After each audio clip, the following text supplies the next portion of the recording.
Subscribe now and press the bell icon. Never miss an update.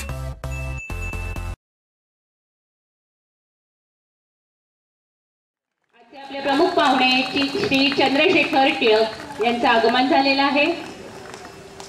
सर्व श्रोत्यांनी टाळ्यांच्या गजरात त्यांचं स्वागत करावं। श्री चंद्रशेखर टिळक कार्यक्रमाचे अध्यक्ष श्री सुरेश जोशी आणि संजीवनीचे प्रतिनिधी विलास नाईक यांना मी नम्र विनंती करते की त्यांनी कृपया व्यासपीठावर विराजमान व्हावं।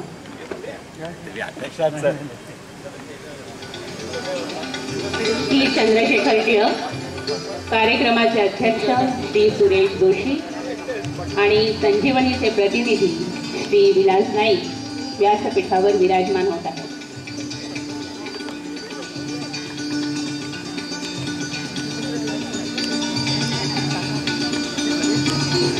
धन्यवाद। आजच्या आपल्या प्रमुख पाहुण्यांच्या आगमनानिमित्त आता थोड्याच वेळात स्वागत गीत सादर होईल। सादर करते आहेत जिग्नेश वझे।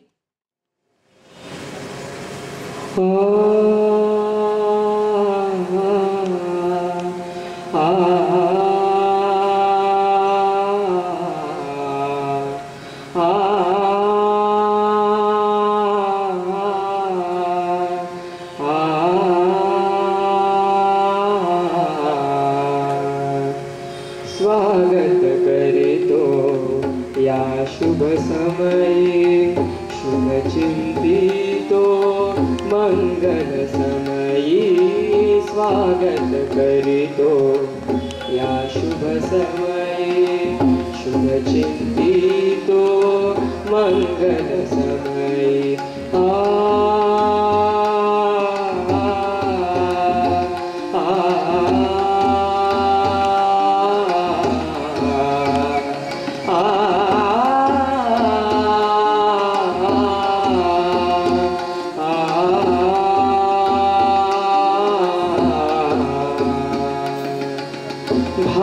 भावफुलांची ईश्वरमाला अर्पण करितो तुम्हाला अर्पण करितो तुम्हाला भावफुलांच्या या हाताने प्रणाम करितो तुम्हाला प्रणाम करितो तुम्हाला हृदयातील या प्रेम भावना तुम्ही गोड मानून घ्या स्वागत करितो या शुभ समये शुभ चिंतितो मंगल समये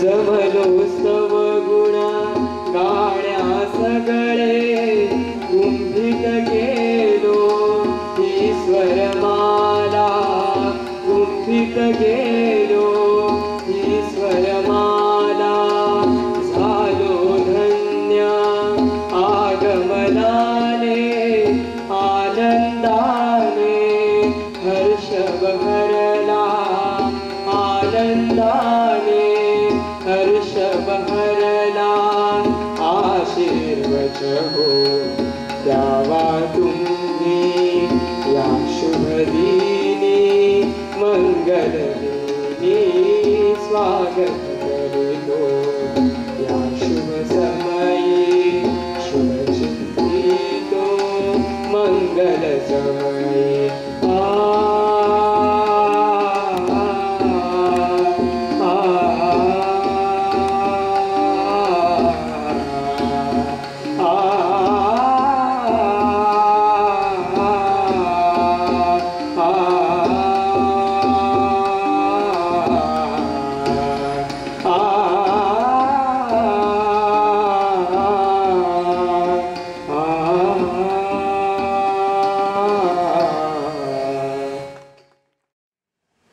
चांगल्या कामाची किंवा कार्यक्रमाची सुरुवात आपण दीपप्रज्वलनाने करतो. आजचे आपले प्रमुख पाहुणे श्री चंद्रशेखर टिळक यांना मी विनंती करते की त्यांनी दीपप्रज्वलन करून व सरस्वतीच्या प्रतिमेस पुष्पहार घालून कार्यक्रमाची सुरुवात करावी.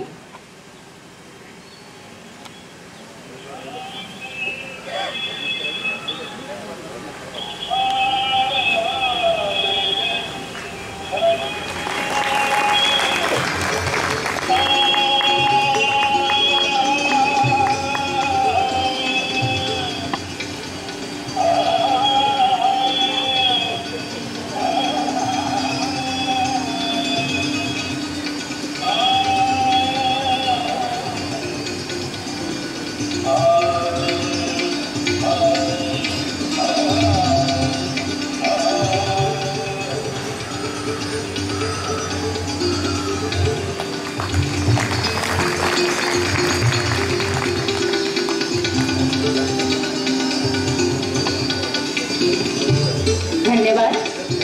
अशा कार्यक्रमाची अत्यंत मंगलमय अशी सुरुवात झालेली आहे. संजीवनीचे प्रतिनिधी श्री विलास नाईक यांना मी विनंती करते की आपल्या आजच्या कार्यक्रमाचे अध्यक्ष श्री सुरेश जोशी यांचं पुष्पगुच्छ देऊन त्यांनी स्वागत करावं.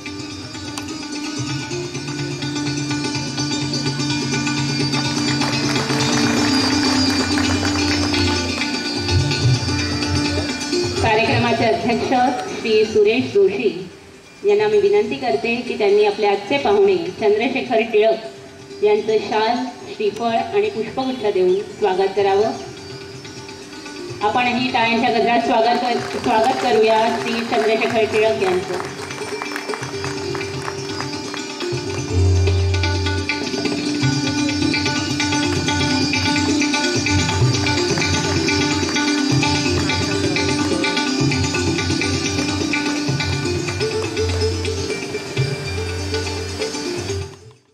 परिवाराचे प्रतिनिधी श्री विलास नाईक यांना मी विनंती करते की त्यांनी कार्यक्रमाचं प्रास्ताविक करावं.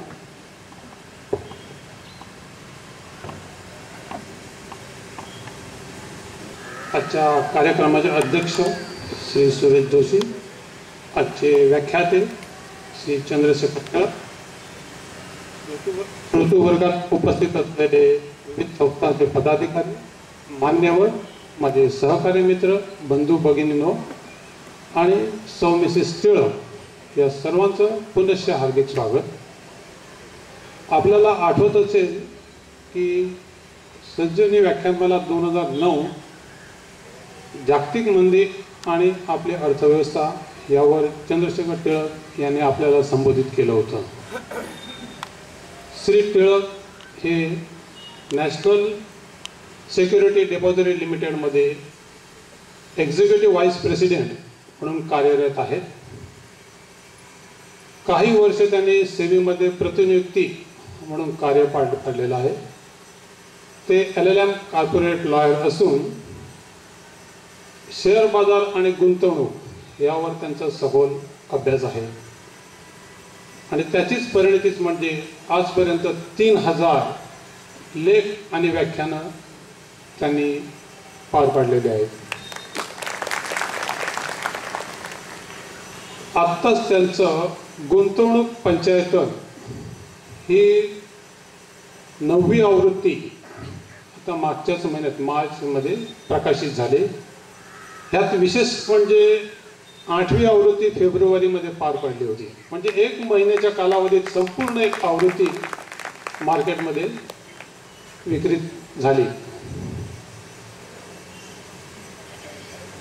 आजचा विषय आर्थिक घोटाळे आणि आपली अर्थव्यवस्था. आपण हल्ली पाहतच आहात, वाचतच आहात, ऐकतच आहात की मीडिया प्रिंटेड असो की चॅनेलवाले असो, जास्तीत जास्त जागा ही आर्थिक घोटाळ्यासाठी व्यापलेली आहे आणि ही एक घोटाळ्याची मालिका चालू आहे. नव्हे ती चालूच असते, पण काही आपल्या समोर उघड होतात आणि आपल्याला त्याची जाणीव होते. आजचे प्रमुख वक्ते या विषयाला मूळ हात घालणारच आहेत. आपल्याला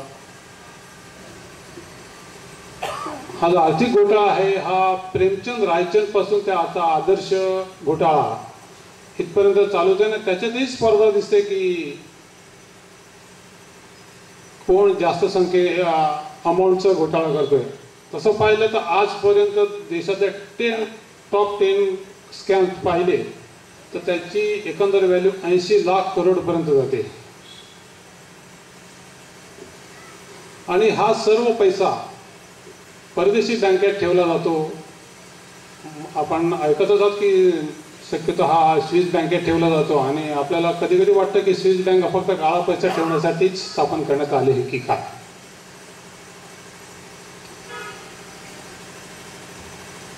संजीवनी व्याख्यानमाला आपणासाठी असे चांगले वक्ते आम्ही आणण्याचा प्रयत्न करत असतो.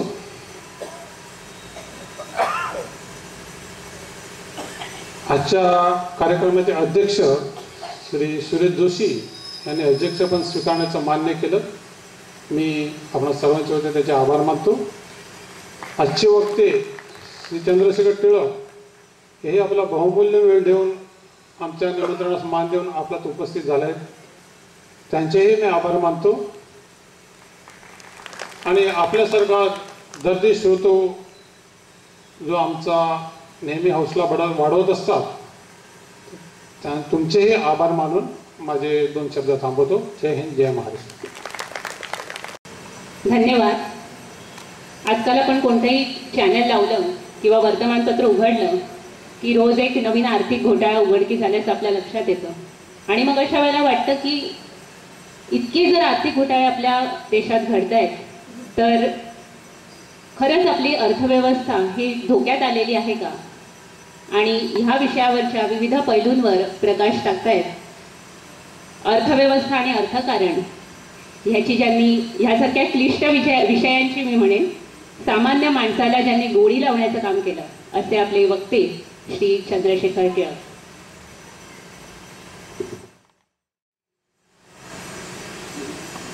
आजच्या कार्यक्रमाचे अगत्यशील आयोजक संजीवनी व्याख्यानमालेचे विलास नाईक, कमलाकर पाटील, त्यांचे इतर सहकारी, आजच्या कार्यक्रमाचे अध्यक्ष माननीय सुरेशराव जोशी, आजच्या कार्यक्रमाचे प्रायोजक, या कार्यक्रमाला श्रोतृवृंदामध्ये आवर्जून उपस्थित असलेले माझे ज्येष्ठ स्नेही यशवंतराव पाटील, या विभागातील विविध संस्थांचे पदाधिकारी आणि श्रोते हो.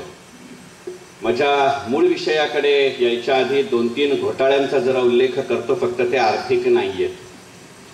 पहिली गोष्ट की आत्ता इथे व्यासपीठावरती जो बॅनर लावलाय त्याच्यात माझ्या नावामागे डॉक्टर लावलेला आहे. अजून PhDचा घोटाळा मी केलेला नाही. पण आता तुमचा इतकाच आग्रह असेल तर उरलेल्या आयुष्याच्या काळामध्ये लवकरात लवकर PhD मिळवण्याचा जरूर प्रयत्न करेन. ती घोटाळ्यांवरच करीन असं मात्र नाही, कारण त्याची PhD मला मिळणं कठीण आहे. कारण माझ्या घोटाळ्याचा थेसिस शोधायचा तर कोणीतरी घोटाळे बहादरच आणावा लागेल. आणि मी जर त्याचा इन्व्हेस्टिगेशन ऑफिसर असलो तर तो वाहिवात मला पास करण्याची जरा सुद्धा शक्यता नाही. दुसरा एक नकळत घडलेला घोटाळा सांगतो की सहसा मी माझ्या भाषणाला माझी पत्नी येणार नाही याची काळजी घेतो, म्हणजे मला चावटपणा करायला जास्त वाव मिळतो. परंतु वसईकरांचं माझ्यावरती असलेलं प्रेम पाहून तिच्या मनात शंका आली की काही वेगळा घोटाळा तर मी इथं करत नाही ना, म्हणून ती आज जातीनं इथं उपस्थित आहे. त्यामुळे नेहमी वसईत ज्या चावटपणाने मी बोलतो तो जर कमी केला तर तो घोटाळा माझी पत्नी उपस्थित असल्यातला आहे हे आपण लक्षात घेऊया. आणि तिसरा घोटाळा कदाचित आयोजकांच्या दृष्टीतनं अनवधनाने झाला असेल, कारण काल 2 जण जे व्यासपीठावरती होते, संदीप वासलेकर आणि प्रशांत जोशी, तेही डोंबिवलीकर आहेत. आणि ती हॅट्रिक पुरा करणारा मी तिसरा डोंबिवलीकर आज तुमच्या समोर उभा आहे. त्यात मी आणि संदीप तर अक्षरशः एका बॅचचे विद्यार्थी होत. फक्त संदीप 11वी SSCच्या शेवटच्या बॅचचा विद्यार्थी आहे आणि मी त्याच वर्षी असलेल्या 10वी SSCच्या पहिल्या बॅचचा विद्यार्थी आहे. आणि प्रशांत ज्यांनी काल संदीपची मुलाखत घेतली, मैत्रीमुळे अरे तुरे म्हणतो, त्यांच्या ज्ञानाविषयी मला नितांत आदर आहे. प्रशांत मला 2-3 बॅच ज्युनियर होता आणि आमचं सगळ्यांचं 2-3घांचंही लहानपण एका विशिष्ट टिपिकल डोंबिवलीकर अशा वातावरणात पार पडलेलं आहे. आणि त्यामुळे बऱ्याच वेळेला त्याच्या आणि माझ्या मुद्द्यांमध्ये तुम्हाला साम्य आढळेल. फरक इतकाच आहे की मला काय किंवा संदीपला काय, आम्हाला दोघांनाही आंतरराष्ट्रीय अर्थकारणाची खरं म्हणजे आवड नाही. संदीपने कदाचित उत्तरात सांगितलं असेल काल. पण संदीप आंतरराष्ट्रीय अर्थकारणाचा अभ्यास राजकारणाच्या अँगलनी करतो आणि मी आंतरराष्ट्रीय अर्थकारणाचा अभ्यास अर्थकारणाच्या अँगलनी करतो. आणि हा घोटाळा निस्तरायचं काम आमची पुढची पिढी करते. कारण माझा मोठा मुलगा आंतरराष्ट्रीय राजकारणाचा अभ्यास करतोय आणि संदीपचा मोठा मुलगा आंतरराष्ट्रीय अर्थकारणाचा अभ्यास करतोय. म्हणजे मला वाटतं 15-20 वर्षानंतर माझी पुढची पिढी इथं व्याख्यानाला वक्ते म्हणून बोलवावी लागेल. पण असा घोटाळा करू नका, कारण वक्तेपद पिढी जात मिळू नये, निदान इतपत तरी घोटाळा होणार नाही याची आपण काळजी करू. गमतीचे मुद्दे सोडतो आणि माझ्या आजच्या मूळ विषयाकडे वळतो. माझ्या मूळ विषयाकडे वळायच्या आधी मोकळेपणाने तुमच्या सगळ्यांच्या आणि माझ्या वतीने मी नाईक साहेबांचा आभारी आहे. त्यांच्या थोड्याशा प्रास्ताविकामध्ये ज्या एका घोटाळ्याकडे माझ्या आधीच्या भाषणांमध्ये दुर्लक्ष झालं होतं त्या प्रेमचंद रायचंदचा त्यांनी उल्लेख केला. इथे बरीच जुनी जाणकार मंडळी बसली आहेत, कारण वसई आता हे माझं सेकंड होम झालं. मी कालात मगाशी रस्त्याने येताना प्रवासात माझ्या बायकोला गमतीने म्हटलं की आता वसई परिसरातल्या कुठच्या संस्थेत मी बोललो नाही असा एक विचार मला करायला लागेल. पण तरी सुद्धा प्रेमचंद रायचंदचा जो तुम्ही उल्लेख केलात, कृपा करून अपमान समजू नका. पण प्रेमचंद रायचंद हा रूढार्थाने घोटाळा म्हणता येईल असा विषय नाही. तो ज्या काळामध्ये शेअर बाजारामध्ये, भारतीय शेअर बाजारामध्ये कार्यरत होता त्या काळातली ती सर्रास पद्धत होती. फक्त इतकंच होतं की बाकीच्यांकडे साधन सामग्री पैशाच्या दृष्टीने वेळेच्या दृष्टीने नव्हती आणि ती प्रेमचंद रायचंदकडे होती. पण तिथपासून जरूर सुरुवात करीन, कारण एकंदरीतच हा विषय किती जुना आहे हे आपण लक्षात घेऊया. हा जो प्रेमचंद रायचंद आहे ना, हे दुहेरी व्यक्तिमत्व आहे. म्हणजे घोटाळ्याचं हे पहिलं महत्वाचं साधन आहे. ते असल्याशिवाय तुम्हाला घोटाळे करता येत नाही. प्रेमचंद रायचंदला मुंबई विद्यापीठाच्या कॅम्पसमध्ये जाऊन कृपा करून तो घोटाळे बहादर आहे असं म्हणू नका, कारण प्रेमचंद रायचंदनी दिलेल्या 1927 सालच्या 25 लाख रुपयाच्या देणगीतून मुंबई विद्यापीठात कॉमर्स शाखा सुरू झालेली आहे. आणि मुंबई विद्यापीठ जी जुनी बिल्डिंग आहे फोर्ट एरियातली, तिथे जो राजाबाई टॉवर आहे ते राजाबाई हे प्रेमचंद रायचंदच्या आईचं नाव आहे. आणि मुंबई विद्यापीठात जी इकॉनॉमिक्स करताचं अध्यासन पहिलं सुरू झालं, ज्याला आपण चेअर ऑफ इकॉनॉमिक्स म्हणतो, ती राजाबाईंसाठी हा प्रेमचंद रायचंदनी सुरू केली आहे. आणि त्या अध्यासनाचं मूळ काम इंटरनॅशनल इकॉनॉमिक्सचा अभ्यास करावा हे होतं. आणि त्यावेळच्या ब्रिटिश सरकारने त्याला परवानगी दिली नव्हती, पण याला दिले पैसे परत घेणं अयोग्य वाटायला लागलं, कारण शेवटी घोटाळे बहादराला निदान त्या काळात काहीतरी नीतिमत्ता असायची. तो म्हणला एकदा पैसे दिले ते दिले. मग आता अध्यासनाला खर्च जास्त येतो, कारण अध्यासन सुरू करायचं असेल तर कमीत कमी पुढच्या 70 वर्षाची प्राध्यापकाच्या वेतनाची सोय करायची असा त्यावेळेचा युनिव्हर्सिटीचा नियम होता. मग तो म्हणला तसं नाही ना, तर आता कॉमर्स चालू करा. आणि म्हणून उरलेल्या पैशातनं राजाबाई टॉवर नेमलाय. म्हणजे त्याचं हे भलं रूप झालं. त्यामुळे आपल्याला जे असं वाटतं ना की घोटाळे बहादर घोटाळा का करू शकतो, तर तो मुळात आपली एक प्रतिमा निर्माण करतो की ज्याच्या जोरावरती लोकांना त्याच्यावरती विश्वास बसतो. पण प्रेमचंद रायचंदच्या बाबतीत आपण मान्य करूया की सर्व घोटाळे करून झाले, त्याची शिक्षा भोगून झाली. आणि त्यानंतर जसं वाल्मिकी व्हावा तसं त्याच्या लक्षात आलं की बाबा याचं काहीतरी परिमार्जन केलं पाहिजे. मग तो म्हणला ज्या क्षेत्रात मी घोटाळे केले त्याचीच लोकांना माहिती दिली तर आपोआप घोटाळे कमी होतील, म्हणून कॉमर्स शाखा सुरू झाली. हा प्रेमचंद रायचंद करायचा काय हे आपण लक्षात घेऊया. आजही आपल्याला शेअर बाजार अगम्य वाटतो आणि मी त्याबद्दल अत्यंत तुम्हा सर्वांचा आभारी आहे. कारण जोपर्यंत तुम्हाला तो अगम्य वाटतो, विश्वासार्ह वाटत नाही, अगदी स्पष्टपणे सांगायचं म्हणजे हरामखोर वाटतो, तोपर्यंत या विषयावर माझ्यासारख्या बोलणाऱ्या वक्त्यांची चांदी आहे. आणि आता चांदी आहे म्हणण्याला एक वेगळा अर्थ आहे, ती 66,000वर पोहोचली, पण तो काही घोटाळा नाही. ज्या क्षणी तुम्हाला सगळ्यांना शेअर बाजार कळायला लागेल त्यावेळेला माझ्या घरातल्यांची पंचायत चालू आहे, कारण मी त्यांच्या समोर बोलायला लागेल. एकदा बोलायची सवय लागली तर पंचायत आहे, गप्पा बसणार, घोटाळा होईल. पण हा प्रेमचंद रायचंद काय करायचं आहे मी सांगतो. त्यावेळेला आपल्या देशाच्या शेअर बाजारामधल्या ट्रेडिंगच्या वेळा गमतीच्या होत्या. हल्ली अनेक बँकांना कसं स्प्लिट वर्किंग अवर्स असतात ना, तसं त्यावेळेला आपला शेअर बाजार चालायचा. तो सकाळी 9 ते 1 चालायचा आणि संध्याकाळी 5 ते 8 चालायचा. संध्याकाळी 5 ते 8 चालायचं याचं कारण असं होतं आपल्यावरती सत्ता होती ब्रिटिशांची आणि आपले 5 हे त्यांचे सकाळचे 11 असतात. त्यामुळे तिथे जर काही महत्वाचा निर्णय झाला तर त्याचा फायदा इथे उठवता आला पाहिजे, म्हणून ते 5 ते 8 असायचं. असं जरी असलं तरी त्याच्यात वेळेचं बंधन होतं. आजच्यासारखं काही मोबाईल, फॅक्स असली काही भानगड नव्हती. तिथली बातमी तिथल्या वर्तमानपत्र आपल्याकडे पोचली की आपल्याला कळायची. आणि त्या ज्या बोटी होत्या त्या दुपारी 1 वाजता साधारणपणे मुंबईला पोचायच्या. मग हा काय हिरो करायचा की त्या काळाला त्याची स्वतःची बोट होती. मला वाटतं वसईकरांना जरा बरं वाटेल की असं खाजगी बोटी त्यावेळेपासून आहे. तर हा भला गृहस्थ 12 वाजल्यापासूनच समुद्रात जाऊन बसायचा, कारण त्यावेळेच्या वाऱ्याच्या दिशेनुसार त्यांचा एक्झॅक्ट यायचा मार्ग इकडे वसई आणि तिकडे अलिबाग नंतर मुंबईत मधनं कुठनं शिरायचं हे ठरायचं. एवढ्या करता त्यांनी वसई आणि अलिबाग पासून जे आपण हिंदी सिनेमामध्ये पाहतो ना तसे त्याचे खबरे ठेवले होते की ते विशिष्ट रंगाच्या बॅटरीनी त्याला तिकडनं सूचित करायचे की बोट कुठनं यायचे. ती बोट बंदराला लागायच्या आत हा आपला पडाव तिथं न्यायचा. पडावाचे 2 खलाशी त्याचा पडाव चालायचे. तो पेपर वाचायचा आणि त्यावेळेच्या भाऊच्या धक्क्याला तो उतरला की तो धावत सुटायचा आणि कॉटन एक्सचेंजच्या शेजारी बिल्डिंग होती तिथे हे ट्रेडिंग व्हायचं. त्यामुळे इतर लोकांना मुंबईत पेपर येणार ते वाचणार त्याच्या आत हा 1च्या आत पोझिशन घेऊन बसायचा आणि 5 ते 8 मध्ये ती विकायचा.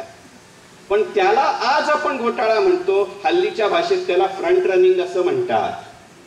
म्हणजे निक लिसननी जे केलं ते प्रेमचंद रायचंद तेव्हा करत होता. म्हणजे अमेरिकनांनी निदान आपल्याला घोटाळे कसे करायचे हे शिकवायचं कारण नाही, आपण त्यातली मास्टरी आहे. त्यामुळे प्रेमचंद रायचंद मला आवडतो की काहीतरी इंडिजिनियस पाहिजे का नाही. दुसरे करतात ते आपण करण्यात काय ओरिजिनॅलिटी आहे. मला बरी आठवण करून दिली तुम्ही. माझा मुद्दा राहिला होता, मोकळेपणाने सांगतो. पण त्यामुळे मग आपण आपल्या मानधनाची काय मांडवली करायची ती नंतर करू, पण तो काही घोटाळा नाही. हा गमतीचा मुद्दा सोडून देऊ, मला माझ्या मूळ विषयाकडे येऊ दे. आर्थिक घोटाळे आणि त्याचा भारतीय अर्थव्यवस्थेवरती होणारा परिणाम असा विषय बोलत असताना जसं मगाशी नाईक साहेब म्हणले की 2009 साली मी जागतिक मंदी आणि सामाजिक भारत असा विषय घेऊन तुमच्या समोर आलो होतो. आणि ते करण्याचं जसं कारण होतं तसंच या विषयाचं विशिष्ट कारण आहे. आणि अगदी मी मोकळेपणाने सांगतो की व्याख्यानमालेच्या आयोजकांच्या गळ्यात पडलेला या विषयाकरताचा मी वक्ता आहे. कारण मी कमलाकर पाटलांना असं म्हणलं मला तुमच्या इथे यायला आवडेल, तर मला या विषयाच्या निमित्ताने 2-3 महत्वाचे मुद्दे आपल्या समोर मांडायचे होते. जागतिक मंदीच्या माझ्या भाषणाला उपस्थित असलेली अनेक माणसं इथे उपस्थित आहेत आणि तुम्हाला कल्पना आहे की तिथे तुमच्याकडे ज्या वेळेला मी बोललो होतो त्याला असलेली पार्श्वभूमी अशी होती की त्या विषयावरती मी साहजिक डोंबिवलीत पहिल्यांदा बोललो होतो. कारण मी तिथंच राहत असल्यामुळे माझ्या प्रत्येक नवीन विषयाचा पहिला अत्याचार त्यांना सहन करावा लागतो. ते असेच तुमच्यासारखे प्रचंड संख्येने काय येतात, ह्याच्यात काही घोटाळा आहे का असा माझ्या घरातल्यांना पडलेला प्रश्न आहे. तर त्या विषयावरती 18 ऑक्टोबरला मी तिथे बोलत असताना पहिल्यांदा असं म्हटलं की येत्या 6 महिन्यामध्ये आपल्यामध्ये जर दहशतवादी खूप मोठा हल्ला झाला तर मला आश्चर्य वाटणार नाही. आणि माझ्या दुर्दैवाने माझी 32शी वटली आणि 26 नोव्हेंबर आपल्याकडे झालं. आणि त्यावेळेला पुढे ज्यांच्या समोर कसाबची आपण पहिला जबाब नोंदवून घेतला, धनराज वंजारी आजचे डेप्युटी कमिशनर ऑफ पोलीस, एक अत्यंत सुंदर वक्ता आहे ना. पुढच्या वर्षीच्या व्याख्यानमालेसाठी जरूर आवर्जून विचार करा, मस्करी नाही करत. MA इकॉनॉमिक्स गोल्ड मेडलिस्ट असलेला डेप्युटी कमिशनर ऑफ पोलीस आहे. संत साहित्याचा अत्यंत दांडगा अभ्यास आहे. म्हणजे पोलीस हे 1 रूप आहे पण ही 2 रूप आहे. त्याला कोणीतरी सांगितलं की शेखर आधी म्हणला होता, तर त्यांनी रात्री 11 वाजता मला फोन केला आणि तोपर्यंत वंजारांची माझी काही भेटगाठ झालेली नव्हती. आता नंतरच्या काळात पुष्कळ वेळा झाली. ते मला म्हणलं की शेखर मी तुझ्यावरती नॉन बेलेबल वॉरंट काढणार आहे. मी म्हटलं आनंदाने, पण म्हटलं कशासाठी काढणार ते तर सांगा. ते म्हणले तू असं असं म्हणलास असं कळलं. म्हटलं हो गोष्ट खरी आहे, मी बोललो. म्हणजे तुझं लॉजिक काय होतं. माझ्या सुदैवाने आयोजकांनी ते माझं भाषण रेकॉर्ड केलं तर आजचंही तुम्ही करताय, वाट लागली. बरं ठीक आहे, हा घोटाळा नाही. आपण की तुम्ही म्हटलं ते ऐका आणि तुम्हाला जर वाटलं की मी तुमच्या वॉरंट्समध्ये CRPC मध्ये न बसणारी गोष्ट केली जरूर काढा. आणि मोकळेपणाने सांगतो की त्या माणसाचं कौतुक केलं पाहिजे. त्यांनी 32 वेळा ती CD ऐकली. तो म्हणला शेखर तू म्हणतोस ते बरोबर आहे आणि तू कटाक्ष आणि कायद्याचा भंग होणार नाही पण तुला जे बोलायचंय ते बोलता आलं. म्हटलं इतका घोटाळा होणार नाही इतकी काळजी मी नक्कीच घेतो. पण त्याच्यानंतर माझ्या असं लक्षात आलं की हा विषय त्याच्या मूळ सामुग्रीनुसार पोचला पाहिजे. आणि पाटील साहेबांसारख्या माझ्या ज्येष्ठ स्नेहांना कल्पना आहे की त्या संपूर्ण वर्षभरामध्ये खरं म्हणजे 7 महिन्यात मी 90-100 ठिकाणी जाहीरपणे आणि जवळजवळ 150 मॅनेजमेंट इन्स्टिट्यूटमध्ये हा विषय मांडला. आणि त्यावेळेची माझी एकूण एक भाकीतं खरी ठरली.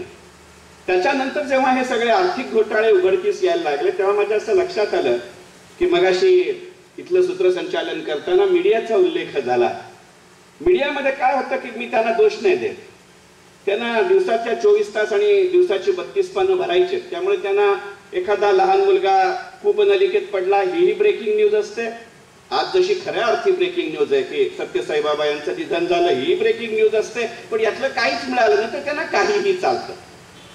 त्यामुळे ह्या आर्थिक घोटाळ्यांकडे पाहताना तसं 2-3 गोष्टी आपण मोकळेपणाने लक्षात घेऊया. आणि वसईचं वातावरण मला आता चांगलं माहिती आहे, ते बरंचसं माझ्या डोंबिवलीशी मिळतं जुळतं असल्यामुळे मी सुरुवातीला सांगतो की तात्कालिक ज्या घटना असतात त्याच्या पलीकडे जात आपल्याला अर्थव्यवस्थेचा आणि घोटाळ्यांचा विचार करावा लागेल.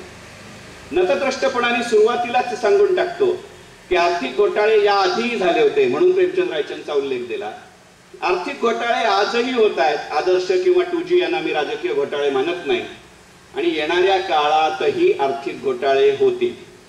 नतद्रष्टपणा आहे की तिन्ही सांजेची वेळ आहे, बाहेरची लक्ष्मी घरात यायची वेळ आहे, आणि अशा वेळेला मी नतद्रष्टपणाने सांगतोय की घोटाळे होतील. पण एक फरक लक्षात घेऊया की आज होणारे किंवा या आधी झालेल्या आर्थिक घोटाळ्यांचा परिणाम सर्वंकष होता, जास्त काळ टिकणारा होता. येणाऱ्या काळात जे घोटाळे होतील त्यांची संख्या मोठी असेल, पण त्यांचा होणारा परिणाम अत्यल्प असेल. आपण जर जागरूक राहिलो तर यातल्या घोटाळ्यांवरती फार मोठ्या प्रमाणावरती आपल्याला प्रिव्हेंटिव्ह उपाय करता येतो. म्हणजे मी परवाच एका मॅनेजमेंट इन्स्टिट्यूटमध्ये हा विषय मांडत असताना गमतीने म्हणलं की सगळी तरुण मुलं होती. नागपूरच्या 17 मॅनेजमेंट इन्स्टिट्यूटने एकत्र येऊन तो कार्यक्रम केला होता आणि जवळजवळ 2000 विद्यार्थ्यांसमोर बोलत होतो. तर त्या विद्यार्थ्यांना मी भाषणाच्या शेवटी एका मुद्द्यात असं म्हटलं की आपल्या भारतामध्ये जितक्यांनी वर्ल्ड कप फायनल पाहिली तितक्या संख्येने जर आपण मतदान करायला शिकलो तर घोटाळ्यांवरती फार मोठ्या प्रमाणावरती पायबंद घालता येईल. कारण घोटाळे किंवा कुठचीही गोष्ट ही तेव्हाच शक्य असते जेव्हा ज्याच्यावर परिणाम होतो तो पॅसिव्ह राहतो. भ्रष्टाचार हा घोटाळा नाही, कारण तो ठरवून केलेला असतो. तरी अण्णा हजारेंसारखा एक मनुष्य की ज्याला कुठचीही राजकीय पार्श्वभूमी नाही, महाराष्ट्रात ते नाव आपल्याला जरा तरी माहिती आहे, दिल्लीत ते कुणालाही नाव माहिती नव्हतं, त्याच्यात तुरस कथा आपण ऐकली आहे. पण तो मनुष्य जेव्हा ठामपणाने उभा राहिला तेव्हा जे काही अल्पसयश आहे ते टिकणार आहे की नाही हा वेगळा व्याख्यानाचा वादाचा विषय आहे. बरं, माझ्यासारखं तोंड भाड्यानं देणाऱ्या धंदा करणाऱ्या माणसाला तर मी विषयाच्या त्या दोन्ही बाजूनी बोलू शकतो. अण्णांनी मला बोलावलं तर मी त्यांच्या बाजूनी बोलीन, कपिल सिब्बलनी बोलवलं तर त्याच्या बाजूनी बोलीन, आणि याच्यात वैचारिक घोटाळा आहे असं मला जरा सुद्धा वाटत नाही, इतका मी तरबेज आहे. पण हा मुद्दा सोडू. या 2 गोष्टींचा विचार करत असताना 2-3 गोष्टी लक्षात घेऊया. कारण त्यांनी मगाशी जरी उल्लेख केला नसला तरी हा विषय ठेवताना कुठेतरी तुमच्या सगळ्यांच्या मनामध्ये 2G नावाचा प्रकार असेल याची मला कल्पना आहे. मला मोकळेपणाने सांगू द्या की 2G नावाचं जे सगळं प्रकरण आहे ना त्याला आर्थिक घोटाळा मी मानायला तयार नाही. पण एक सांगतो की आता इथल्या वसईकरांना बरेच जणांना माहिती आहे की अनेक आर्थिक घोटाळ्यांमध्ये या ना त्या स्वरूपामध्ये या ना त्या टप्प्यावरती कुठेतरी तपासणीचं काम मी केलंय. आणि या अनुभवाच्या जोरावरती मी असं सांगू शकतो, कारण गेली 24-25 वर्ष मी कॅपिटल मार्केटशी निगडीत आहे भारताच्या. त्या भूमिकेतनं काम करत असताना अनेकदा आंतरराष्ट्रीय पातळीवरच्याही कॅपिटल मार्केटशी संबंध ठेवावा लागला आणि त्यातनंही ज्ञान आलं. आणि दुर्दैवाने लहानपणापासून खूपच वाचायची सवय असल्यामुळे नको ते फारच वाचलं जातं आणि ते लक्षातही राहतं. हाही एक मोठा जरा घोटाळाच आहे. अडचण अशी होते की विषयातलं सगळं लक्षात राहतं, फक्त बायकोचा वाढदिवस राहत नाही, त्यामुळे मी विसरलोही म्हणता येत नाही. कारण मग प्रश्न येतो की तुम्ही काय म्हणलात, बाकी दिवस कसं लक्षात राहतं. मला वाटतं इथली बाजू माझ्या या मताशी सहमत होईल आणि यात कुठचाही घोटाळा नाही याच्याशी ते सहमत होते. हा गमतीचा मुद्दा सोडून देऊया. हा जो 2G प्रकार आहे ना तो सुरुवातीला सांगतो तो राजकीय घोटाळा. याची 2च उदाहरणं देतो, लक्षणं देतो. तुम्ही मागच्या आठवड्यात ती बातमी वाचली आहे की 2G मध्ये पहिल्यांदा एका खाजगी क्षेत्रात मधल्या 3 वेगवेगळ्या कंपन्यांच्या 5 जणांना अटक झाली. त्यातले 3 जण ADAGचे आहेत आणि 2 जण 2 वेगवेगळ्या कंपन्यांचे आहेत. तुमच्या लक्षात आलं का ती बातमी वाचताना की ह्या 5ही जणांबद्दलचा FIR ज्या दिवशी राजाच्या विरुद्धचा FIR दाखल झालाय त्याच दिवशी झाल्या. राजाला अटक केव्हाच झाली, पण या 5 जणांना अटक मात्र पश्चिम बंगालमधल्या महत्वाच्या निवडणुकांचं मतदान होऊन गेल्यानंतर झाली.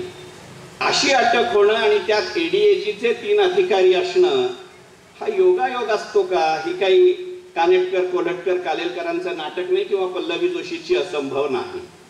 आणि अनिल धीरूभाई अंबानी गटाचं मालकत्व जरी म्हणलं नसलं तरी पालकत्व ज्या अर्थमंत्र्याकडे आहे त्याच्या राज्यातल्या विधानसभाच्या निवडणुका होऊन गेल्यानंतर ही अटक होते.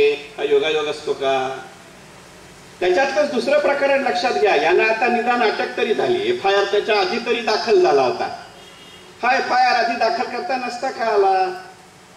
हर्षद मेहता प्रकरणाचा ज्यांना खडानखडा माहिती आहे त्यांना त्यापैकी सगळ्यांना माहिती आहे, माझ्या दुर्दैवाने मी त्यातला एक आहे की हर्षद मेहताचा भाऊ अश्विन मेहताला जी अटक झाली त्याच्यात FIR दाखल होणं आणि त्याची प्रत्यक्ष अटक होणं याच्यामध्ये 17 आठवड्याचा काळ जाऊ शकतो.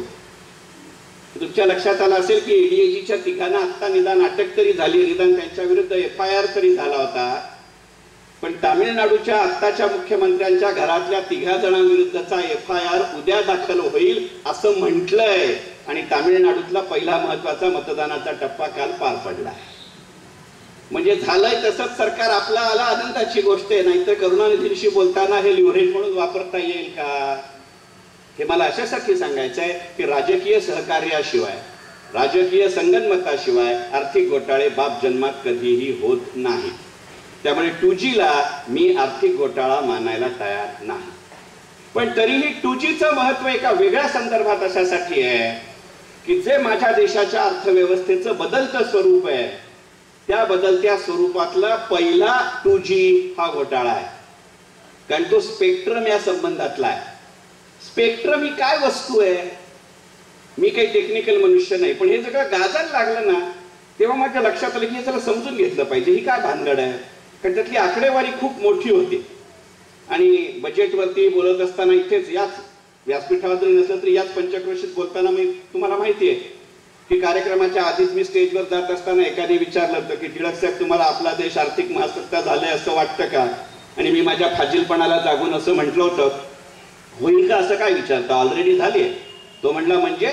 मी म्हणलं अहो ज्या देशात 1,77,334 कोटी रुपयांचा घोटाळा होऊन त्याचा उल्लेखही करावासा वाटत नाही म्हणजे आपल्याला ती रक्कम क्षुल्लक वाटते, हेच मुळात आपण महासत्ता झाल्याचं लक्षण आहे की नाही? हा गमतीचा भाग सोडून देऊ, कारण बाईट द्यायचं झालं ना की असलं काहीतरी चावड बोलावं लागतं. त्याच्या आधी या मीडिया यायच्या आधी मला बाईट फक्त डॉग बाईटमुळे माहिती होता, कारण माझ्या घरी माझ्या लहानपणी 2 मोठे कुत्रे होते. गंमत सोडू, त्यामुळे मला मीडियाला मी कुत्रं म्हणलेलं नाही, भलतं काहीतरी नाही करायचं, पुन्हा भलते घोटाळे नको. पण हे 2G काय आहे हे आपण लक्षात घेऊ. म्हणजे मग मूळ वस्तुस्थिती, त्याचं होणारं चित्रण आणि घोटाळ्यांची पार्श्वभूमी लक्षात येईल. कारण गेल्या 24-25 वर्षाच्या अनुभवातनं माझ्या लक्षात आलेली गोष्ट अशी आहे की एखाद्या परिस्थितीमुळे कायदा जन्माला येतो, पण ज्यांनी हा कायदा राबवायचा आणि ज्यांच्यासाठी हा कायदा राबवायचा या 3 घटकांमध्ये जेव्हा बदल पडतो, यातलं अंतर जेव्हा वाढत जातं की वस्तुस्थिती, कायदा आणि कायद्याची अंमलबजावणी, यातली तफावत जेव्हा वाढत जाते तेव्हा घोटाळ्यांचं प्रमाण वाढतं. आणि हे घोटाळ्यांचं प्रमाण किंवा यातली तफावत तेव्हा वाढते जेव्हा देशाच्या अर्थकारणामध्ये फार मोठ्या प्रमाणावरती आणि अतिशय सातत्याने बदल होत राहतात. तुम्ही जे प्रेमचंद रायचंदचं उदाहरण दिलं ना, तिथं सुद्धा हे लागू पडणार आहे. प्रेमचंद रायचंदचा काळ असा आहे की जेव्हा आयुष्यात पहिल्यांदा बॉम्बे स्टॉक एक्सचेंज मध्ये गव्हर्नमेंट सिक्युरिटीज आणि डिबेंचर्स बरोबरीने इक्विटीचं ट्रेडिंग व्हायला लागलं. पहिल्या महायुद्धातल्या मार खाल्ल्यानंतर भारतीय कंपन्यांना शेअर्स इश्यू करण्याची ब्रिटिश सरकारला परवानगी द्यावी लागली. कारण आपल्यापैकी अनेकांना माहिती नसेल की मुंबई शेअर बाजाराला 125-150 वर्षाचा इतिहास आहे, ही गोष्ट खरी. पण त्यातली पहिली 80 वर्ष त्याच्या नावात शेअर बाजार होता, पण तो डिलिंग डेट इन्स्ट्रुमेंट्स मध्ये करत होता.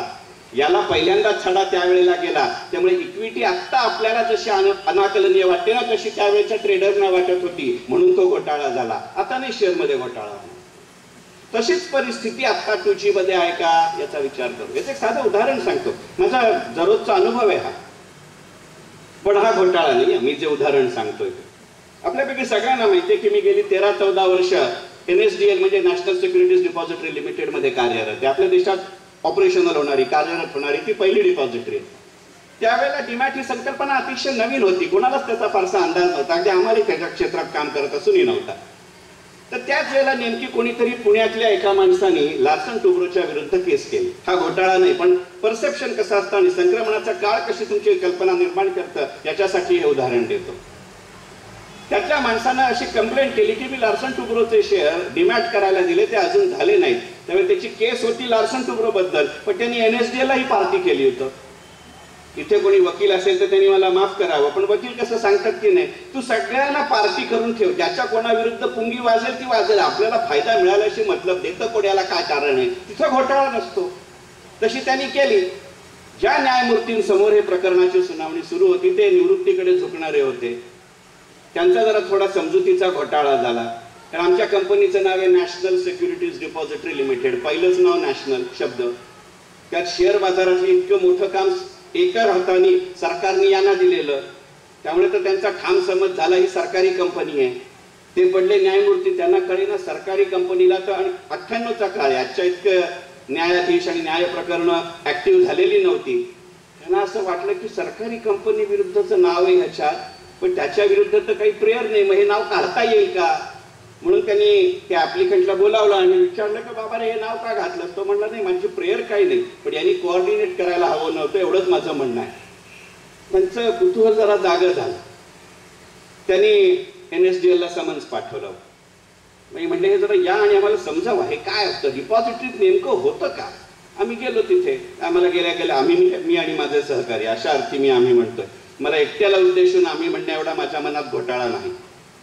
तर म्हणले हे काय करता जरा तुम्ही सांगा. मी सगळं असं अर्धा तास माझ्यातल्या मार्केटिंगचा सेल्समनशिपचा सगळा आव जोरात आणून सांगितलं. त्यांनी हे शांतपणाने ऐकलं. ते ऐकतायत म्हणल्यानंतर मी 30-35 मिनिटांनी थांबलो. म्हणजे आज तुम्ही ऐकताय म्हणल्यानंतर इतक्या लवकर मी थांबणार नाहीये, त्यामुळे तसा समजेचा घोटाळा आत्ता करून घेऊ नका.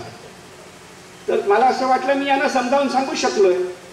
मी बोलायचा थांबलो आणि ते म्हणाले काय फ्रॉड करायची सुरेख सिस्टम जन्माला घातलीत हो. कारण माझ्या 35 मिनिटाच्या बोलण्यातनं त्या निवृत्तीकडे झुकणाऱ्या न्यायाधीशाच्या मनात इतकंच बिंबलं गेलं तर की डीमॅट शेअरमध्ये certificate number, registered folio number, distinctive number यातलं काहीही असणार नाही. आता माझा पहिला मुद्दा लक्षात घ्या की परिस्थिती ती सुधारण्यासाठीचा कायदा आणि ज्यांनी कायदा राबवायचा त्यांना आणि ज्यांच्यासाठी कायदा राबवायचा त्यांच्यापर्यंत जोवर कायद्याचं ज्ञान जात नाही तोपर्यंत घोटाळे होतात. हे संक्रमण होतं फिजिकल मधनं डीमॅट मध्ये येणं. ते पचवून घ्यायला त्रास झाला. पण ज्या वेळेला न्यायालयानं पोलिसांनी ही प्रक्रिया समजून घेतली, पचवली, तुमच्या लक्षात येईल की 2006 साली जेव्हा पांचाल प्रकरण झालं, IPO स्कॅम या नावाने आपण त्याला ओळखतो, आदल्या दिवशी संध्याकाळी 6 वाजता पोलिसांनी हे प्रकरण कोर्टात दाखल केलं आणि दुसऱ्या दिवशी सकाळी 10:30 वाजता कोर्टाने आपल्या देशातल्या त्यावेळेच्या दोन्ही डिपॉझिटरीज, आता 2 झाल्या त्या आम्ही आणि CDSL, आम्हाला दोघांनाही सविस्तर पत्र पाठवलंय. ही व्यक्ती, हा अकाउंट, हे शेअर, हे ट्रेडिंग, आता आम्हाला डिटेल्स द्या. आणि त्यामुळे तुमच्या लक्षात येईल की हर्षद मेहता प्रकरण झालं 92 साली, त्याचे इन्कम टॅक्सला पैसे मिळायला 20 वर्ष थांबावं लागलं. IPO स्कॅम झाला 2006 साली, त्याचे पैसे ज्यांना मिळायचे होते ते 2008 साली मिळूनही गेले. आज तुम्ही घोटाळ्यामध्ये त्याचा उल्लेखही करत नाही.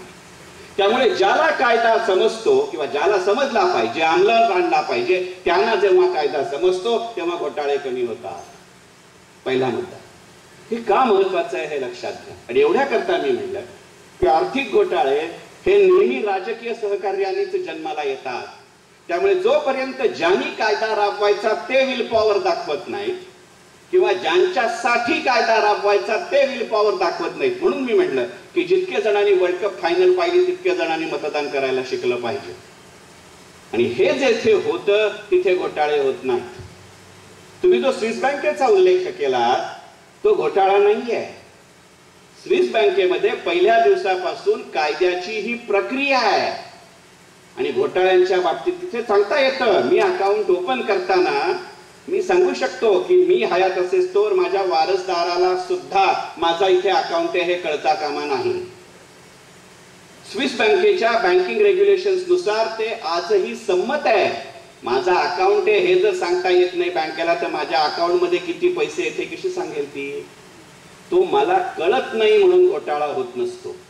तर घोटाळा त्याला म्हणतात, त्याला डिक्शनरीमध्ये शब्द आहे फ्रॉड. पण मी फ्रॉड हा शब्द नाही वापरणार, कारण काय CRPC मध्ये फ्रॉडची व्याख्या वेगळी आहे आणि फ्रॉड शब्द मला आवडत नाही. याचं कारण असं आहे की जेव्हा अनेक आर्थिक घोटाळ्यांच्या तपासणीमध्ये माझा सहभाग होता तेव्हा माझ्या डोंबिवलीतले एक माझे ज्येष्ठ स्नेही आहेत, त्यांनी माझं टोपण नावच फ्रॉड ठेवलंय. तेव्हापासून मी फ्रॉड शब्द वापरत नाही. पण आर्थिक घोटाळ्यांना अमेरिकेच्या इंग्रजीमध्ये एक अत्यंत चांगला शब्द आहे, त्याला म्हणतात स्कॅम. स्कॅम हा शब्द तुम्हाला कुठच्याही टेक्निकल इंग्लिश डिक्शनरीमध्ये मिळणार नाही. ऑक्सफर्डने तो गेल्या वर्षी ऍड केला. मग स्कॅमचा अर्थ काय? Scam is those set of activities which are in the nature of neither prescribed nor prohibited. म्हणजे ज्याला कायद्याने सरळ सरळ समर्थन दिलेलं नाही पण ज्याला कायद्याने उघडपणाने प्रतिबंधही केलेला नाही अशा सगळ्या ऍक्टिव्हिटी म्हणजे घोटाळा. त्यामुळे प्रेमचंद रायचंद हा घोटाळा नाही. स्विस बँक तुम्हाला माहिती देत नाही हा घोटाळा नाही. आणि एवढ्या करताच मी म्हणलं की 2G स्पेक्ट्रम हाही आर्थिक घोटाळा नाही. 2G स्पेक्ट्रम हा आपल्या सगळ्यांच्या समजुतीचा घोटाळा आहे. हे स्पष्ट करताना मला अगदी पहिल्यांदाच हे स्पष्ट करू द्या, मी सरकारचा किंवा कपिल सिब्बलचा वकील नाही. पण हे 2G नेमकं काय प्रकरण आहे मी तांत्रिकदृष्ट्या जात नाही, कारण आपल्याकडे माझ्यासमोर आता उपस्थित असलेला श्रोतृवृंद हा बराचसा संमिश्र आहे. एकच जेव्हा ऍक्टिव्हिटी मला त्या बँडविड्थ मधनं करता येते आणि तिथपासून एकाच बँडविड्थ मधनं अनेक गोष्टी करता येतात अशा प्रकारची जी सुविधा आहे ती 1G 2G 3G 4G अशा पद्धतीने दिली जाते. जी हा शब्द तिथे दोन अर्थांनी वापरलाय. आपल्याकडच्या राजकारणातला तो जी नाहीये, चंद्रशेखर जी मधला जी नाहीये तो. तर जी याचा अर्थ जनरेशन. आणि आपल्यापैकी अनेकांना माहिती असेल की हल्ली कॉर्पोरेट डॉक्युमेंटेशन मध्ये जे पहिलं व्हर्जन असतं त्याला जनरेशन 1 म्हणतात. आपण ते अपडेट केलं तर त्याला जनरेशन 2 म्हणतात.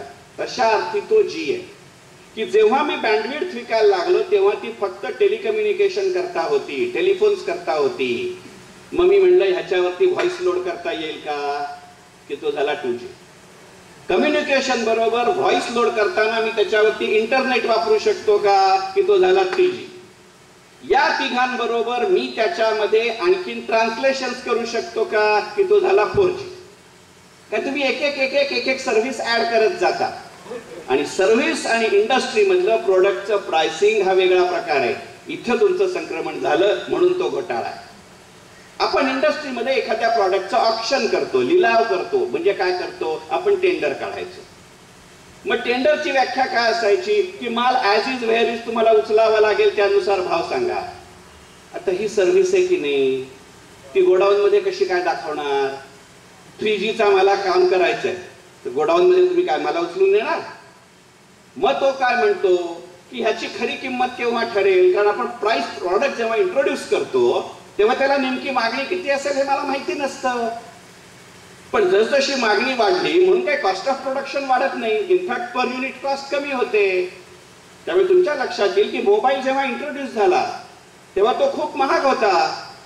येणाऱ्या काळात, नंतरच्या काळात मोबाईलच्या किमती कमी झाल्या, त्यांची सर्व्हिस झाली. 2G तसं आहे. म्हणून त्यांनी असं ठरवलं की 3 वर्षानंतर त्यावेळेचं प्रॉडक्ट मधली डिमांड आणि सप्लायची जी पातळी असेल त्या लेव्हलचं आम्ही ऑप्शनिंग करू. त्या लेव्हलचं एक्सपेक्टेड व्हॅल्युएशन 1,77,300 कोटी रुपये आहे. मग 2G मध्ये 1,77,300 कोटी गेले असं जर म्हणायचं असेल ना, माफ करा मी तुमचा अपेक्षाभंग करत असेल तर ते चुकीचं आहे. हे कसं आहे माहितीये का, हा घोटाळा नाही पण मी उदाहरण सांगतो की पहा आमच्या शेअर बाजाराचा इंडेक्स कोसळतो. आजकालच्या काळात तो बरेच वेळा कोसळतोच. आणि तो कोसळला ना की मगाशी मॅडम म्हणल्या तसं मीडियामध्ये दुसऱ्या दिवशी किंवा त्याच दिवशी ब्रेकिंग न्यूज मध्ये न्यूज येते. काय हुआ, 3,77,000 कोटी रुपयांचं नुकसान. कसलं नुकसान, मार्केट कॅपिटलायझेशनचं. मार्केट कॅपिटलायझेशन म्हणजे काय, ज्या ज्या कंपन्यांची शेअर बाजारात उलाढाल होते त्या त्या कंपन्यांचा जो फ्लोटिंग स्टॉक आहे, म्हणजे ज्यांच्यावरती लॉक इन नाही असे जे शेअर्स आहेत त्या शेअर्सचा त्या क्लोजिंग भावनी केलेलं व्हॅल्युएशन जेव्हा बाजार खाली येतो त्यावेळेला त्याच्या आदल्या दिवसाच्या व्हॅल्युएशन पेक्षा हे व्हॅल्युएशन कमी झालेलं असतं. जेव्हा बाजार वर जातो, म्हणजे मराठीत वर जातोला पुन्हा आणखीन वाईट वाईट अर्थ आहेत, काय मराठीत जरा गडबडच आहे सगळे, पण बाजारभाव वाढतात तेव्हा हे व्हॅल्युएशन वाढतं. आता जर मार्केट कोसळलं तर 3,77,000 कोटीचं जर नुकसान व्हायला आधी मुळात ते माझ्याजवळ असावे लागतात की नाही. आपल्यापैकी सगळ्यांकडे जर 3,77,000 कोटी रुपयांचे शेअर्स असते, मुळात लॉस व्हायला ते जवळ पाहिजेत की नाही, तर तुम्ही काय मरायला माझं भाषण इतकं ऐकायला आला असतात का, माझी पर्सनल अपॉइंटमेंट नसती का घेतली, आणि तुम्ही तशी घेतली असती तर असं भाषण करण्यापेक्षा मी तुम्हाला प्रायव्हेट ॲडव्हाइस नसता का दिला, 2 पैसे तरी पदरी पडले असते. म्हणजे ही आजच्या आयोजकांना सूचना नाही, परंतु हा जो गोंधळ आहे की तो मार्केट कॅपिटलायझेशन हे लॉस नसतो, तसं 1,77,000 कोटी हा लॉस नाही, हे लक्षात घ्या. आणि म्हणून तो घोटाळा नाही. पण याचा अर्थ बाकीचे घोटाळे होत नाही तसं नाही. पण एकदा आपण मूळ वस्तुस्थिती आणि त्याचं रंगवलं जाणारं चित्र यातनं बाजूला आलो की त्या घोटाळ्यांचा अर्थव्यवस्थेवरती होणारा परिणाम ही गोष्ट लक्षात घेता येईल. आणि म्हणून मला तुम्ही जे प्रेमचंद रायचंदचं उदाहरण दिलं ते मनापासून आवडलं. मी वारंवार भाषणामध्ये आणि नंतरही तुमचं याबद्दल कौतुक करेन. आपल्या देशाला किंवा एकंदरीतच अर्थकारणाला घोटाळ्यांची परंपरा खूप जुनी आहे हे आपण मोकळेपणाने मान्य करूया. तुमच्यापैकी सगळेजण पेपर्स खूप काळजीपूर्वक वाचतात त्याची मला कल्पना आहे. आणि एकंदरीतच संजीवनी व्याख्यानमालेची बातमी ज्या सातत्याने सकाळ उचलून धरतं याचा अर्थ सकाळचं या भागातलं सर्क्युलेशन चांगलं असलं पाहिजे किंवा आयोजकांचं सकाळच्या बातमीदाराशी नातं घट्ट असलं पाहिजे. तो घोटाळा आपण नंतर सोडवू. पण त्याच सकाळमध्ये फेब्रुवारी महिन्यात एक सुंदर लेख आला होता घोटाळ्यांवरती. अग्रलेखाच्या शेजारच्या पानावरती आला होता आणि त्याच्यामध्ये ही अशी लंबी चौडी घोटाळ्यांची लिस्ट दिली होती. सामान्य वाचकाच्या ज्ञानात भर घालेल अशी ती लिस्ट होती. पण आता काय माझी हयातच घोटाळे तपासण्यात गेली त्यामुळे जरा माझा अभ्यास नको तेवढा जास्त आहे. मग माझ्या लक्षात आलं की अलीकडच्या काळातले अनेक घोटाळे त्याच्यात घातलेले नाही. पण सर त्या घोटाळ्यांची यादी जी आहे ना 1947 साली आपला देश स्वतंत्र झाला ऑगस्ट महिन्यात आणि आपल्या देशातला पहिला घोटाळा झाला डिसेंबर 47 साली आणि तो आहे लष्करांच्या जीप खरेदी करण्याबद्दलचा. म्हणजे एकंदरीत डिफेन्स इंडस्ट्रीशी रिलेटेड घोटाळे करायची परंपरा तेव्हापासूनची. पण खरा जो आपल्या देशातला महत्वाचा आर्थिक घोटाळा गाजला तो पहिलं नाव आहे प्रेमचंद रायचंद नंतरचं हरिदास मुंदडा. इथे जे जुनी जाणकार माणसं बसली आहेत त्यांना हे नाव निदान ऐकलेलं आहे, परिचित आहे असं मी म्हणत नाही. कारण घोटाळे बहादर माझा परिचित आहे असं म्हणणारी माणसं या भाषणाला नसणाऱ्याची मला पूर्ण खात्री आहे. पण एकंदरीतच ह्या संपूर्ण गोष्टीतलं जर सातत्य आपण पाहत गेलात कारण विषय घोटाळे असा नाहीये, घोटाळ्यांचा अर्थव्यवस्थेवर होणारा परिणाम असा आहे. आणि मग तसं जर असेल तर आपण एक गोष्ट लक्षात घेऊया की आर्थिक सुधारणा किंवा आर्थिक धोरणातले बदल हे घोटाळ्यांचं कारणही असतं आणि घोटाळ्यांचे परिणामही असतात. जसं त्यावेळेच्या गुंतवणुकीचं साधन बदललं म्हणून प्रेमचंद रायचंद घोटाळा वाटतो तसं हरिदास मुंदडा हे प्रकरण घोटाळ्याचं वाटेल. सर्व श्रोतृवृंदाला माझी विनंती आहे पुढची 5 मिनिटं मी हे जरा प्रकरण सांगतो कारण माझ्या अंदाजानुसार आजच्या अनेक श्रोत्यांना त्याची कल्पना नसेल आणि त्यामुळे आपण जसं आपल्या सामाजिक जीवनात म्हणतो ना की फॅशन पुन्हा फिरून येते किंवा मार्क ट्वेन जसं म्हणतो की history doesn't repeat, history rhymes. Repeat आणि राईम मध्ये फरक काय तर रिपीट म्हणजे तशीच्या तशी कृती घडते, राईम म्हणजे काय तशा आशयाची कृती घडते. पण प्रत्येकाच्या व्यक्तिविलासाला स्वरविलासाला मुद्दे मांडण्याच्या पद्धतीला फरक असू शकतो. पण प्रेमचंद रायचंद काय, हरिदास मुंदडा काय, हर्षद मेहता काय, केतन पारेख काय, UTI काय, CR भन्साली काय या सगळ्यांच्यातलं एक महत्वाचं साम्य लक्षात ठेवा. हे सगळे अत्यंत सुंदर वक्ते होते. त्यामुळे the first prerequisite to be a scamster that he must be a good speaker. म्हणजे आता मी स्कॅमस्टर होणार आहे का असला प्रश्न निदान माझ्या हयातीत विचारायचा नाही, नंतर विचारला तर माझा काही दोष नाही. हा मुद्दा सोडू. आता मी हरिदास मुंदडा प्रकरण एवढ्या करता सांगतो की तुमच्या लक्षात येईल की नंतरच्या तुमच्या मनात असलेल्या सगळ्या घोटाळ्यांमध्ये याची बीज सापडतील. हा हरिदास मुंदडा हे माणूस कोण होता जरा समजून घेऊ. मला ह्या वेळेत फार त्यामुळे मार्क ट्वेनचं हिस्ट्री राईम्स हे वाक्य वारंवार आठवतं ज्या वेळेला मी हरिदास मुंदडाचा विचार करतो. आणि माझ्यासाठी हरिदास मुंदडा हे प्रकरण अशासाठी महत्वाचं आहे की हर्षद मेहता प्रकरणाचं जेव्हा तपासाचं काही प्रमाणातलं काम माझ्याकडे होतं तेव्हा मी वारंवार 2 गोष्टींचा उपयोग केलाय. एक जेफ्री आर्चरचं पुस्तक not a penny more not a penny less. ज्याला आर्थिक घोटाळ्यांचा इंटरेस्ट आहे त्यांनी हे पुस्तक अवश्य वाचावं. प्रिंटेड पुस्तक फक्त 87 पानाचं. त्यामुळे वसईला जर तुम्हाला गाडीत चढल्यावर बसायला जागा मिळाली तर चर्चगेटला उतरेस्तो ते पुस्तक तुमचं वाचून घेईल, चिंता करू नका. असंच मी वाचलंय डोंबिवलीहून भेटीला जाताना. आणि दुसरं हरिदास मुंदडा प्रकरण. ही हरिदास मुंदडा नावाची चीज काय होती, अत्यंत फ्लॅमाबॉयंट माणूस. त्याला दुसऱ्याच्या कंपन्या ताब्यात घेण्याचा प्रचंड शौक. त्याची राजकीय दृष्ट्या उच्चपदस्थ माणसांकडे बसूट खूप जोरात. पण त्याला कंपन्या ताब्यात घ्यायची हौस होती, त्याला कंपन्या चालवायची जरा सुद्धा हौस नव्हती. कंपनी ताब्यात घ्यायची, शेअर्स वाढले की विकून टाकायचे. 52चा काळ आजच्यासारखा 57, 55, 56चा काळ आहे. आणि मग आपलं राजकीय संगनमत वापरून आपलं बोलबच्चनगिरी वापरून जेव्हा विकायची वेळ येईल तेव्हा कोणतरी महत्वाचा गुंतवणूकदार पकडायचा आणि त्याच्या गळ्यात ते शेअर टाकायचे अशी त्याची स्टाईल होती. त्याने त्यानुसार त्यावेळच्या 7 मोठ्या कंपन्यांचे शेअर घेतले. त्यातली एक कंपनी रिचर्डसन क्रुडास. आजच्या पिढीला हे नाव माहिती असण्याचंही कारण नाही. पण 80 साली जेव्हा माझी पिढी नोकरीला लागली, आम्ही रिचर्डसन क्रुडास विसरू शकत नाही की आजची पिढी जसं म्हणते की पहिलीच नोकरी जर तुला लार्सन टुब्रोत लागली तर नथिंग लाईक इट, तसं आम्ही त्यावेळेला म्हणायचो की रिचर्डसन क्रुडास मध्ये लागली तर नथिंग लाईक इट. आज जर रिचर्डसन क्रुडास हयात असती तर आपल्याला ज्या कार्स मिळतात त्या कार्स कितीतरी स्वस्तात मिळाल्या असत्या. कारण रिचर्डसन क्रुडासचं मूळ प्रॉडक्ट हे मोटर इंजिन्सचं लुब्रिकेशन्स बनवणं. आपण जी जाहिरात पाहतो ना 3G डाला क्या, पेट्रोलच्या दृष्टीने ते बनवणारी पहिली कंपनी रिचर्डसन क्रुडास. पण आपल्याकडे ती चालली नाही. पुढे सरकारला ती ताब्यात घ्यावी लागली आणि मग नंतर सरकारने ती विकून टाकली. आपल्या मुंबईकरांना रिचर्डसन क्रुडास हल्ली वेगळ्या नावाने माहिती आहे की जे हॉस्पिटलला जायचा तर दुर्दैवाने वेळच आला तर आपण जिथे कार पार्क करतो आपल्या ती जागा रिचर्डसन क्रुडासची. रिचर्डसन क्रुडासचं वैशिष्ट्य असं की जेव्हा हरिदास मुंदडांनी त्याचे शेअर घेतले ना तेव्हाही ती कंपनी काही फारशी बरी नव्हती. पण रिचर्डसन क्रुडासची पहिल्यापासूनची ऑपरेशनची पद्धत अशी आहे की त्यांचं ते गॅरेज असू दे, त्यांचा तो कारखाना असू दे किंवा त्यांचं कितीही छोटं ऑफिस असू दे, ते भाड्याच्या जागेत काम करत नाही. प्रत्येक जागा ही त्यांची स्वतःच्या मालकीची असते. आणि आत्ता जी भायखळ्याला आपण रिचर्डसन क्रुडासची जागा पाहतो ना ती आजच्या आपण ब्रिज खाली उतरतो तिथपासून जेजेचा फ्लायओव्हर सुरू होतो तिथपर्यंत सँडर्स रोड स्टेशन पर्यंतची सगळी जागा रिचर्डसन क्रुडासची होती. त्यावेळच्या जागेचं 60 सालचं व्हॅल्युएशन छागलाने रिपोर्ट त्या वर्षी दिलाय. त्यावेळेचं त्याचं व्हॅल्युएशन फक्त 225 कोटी होतं. इतकी ती जागा होती आणि तेवढ्या करता याला त्याच्यात इंटरेस्ट होता. एकंदरीत रिअल इस्टेट आणि घोटाळे ही नातं जुना यानं घेतले. पण मधल्या काळात एक जरा गडबड झाली. टी कृष्णम्माचार्यचे त्यावेळेला नावाचे आपल्याला अर्थमंत्री होते. टी कृष्णम्माचार्यांचं बजेट 56-57 सालचं जाहीर झालं. आपल्यापैकी सगळ्यांना माहिती आहे की 56-57 हे साल दुसऱ्या पंचवार्षिक योजनेचं पहिलं वर्ष आहे.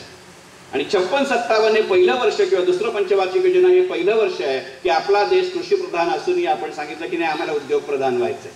उद्योगप्रधान व्हायचं म्हणजे भांडवल पाहिजे, भांडवल पाहिजे म्हणजे पैसा पाहिजे, पैसा पाहिजे म्हणजे सरकारने उभा केला पाहिजे. म्हणून टी कृष्णम्माचार्यांनी त्यावेळच्या अर्थसंकल्पामध्ये ट्रिमेंडस स्वरूपात करवाढ केली.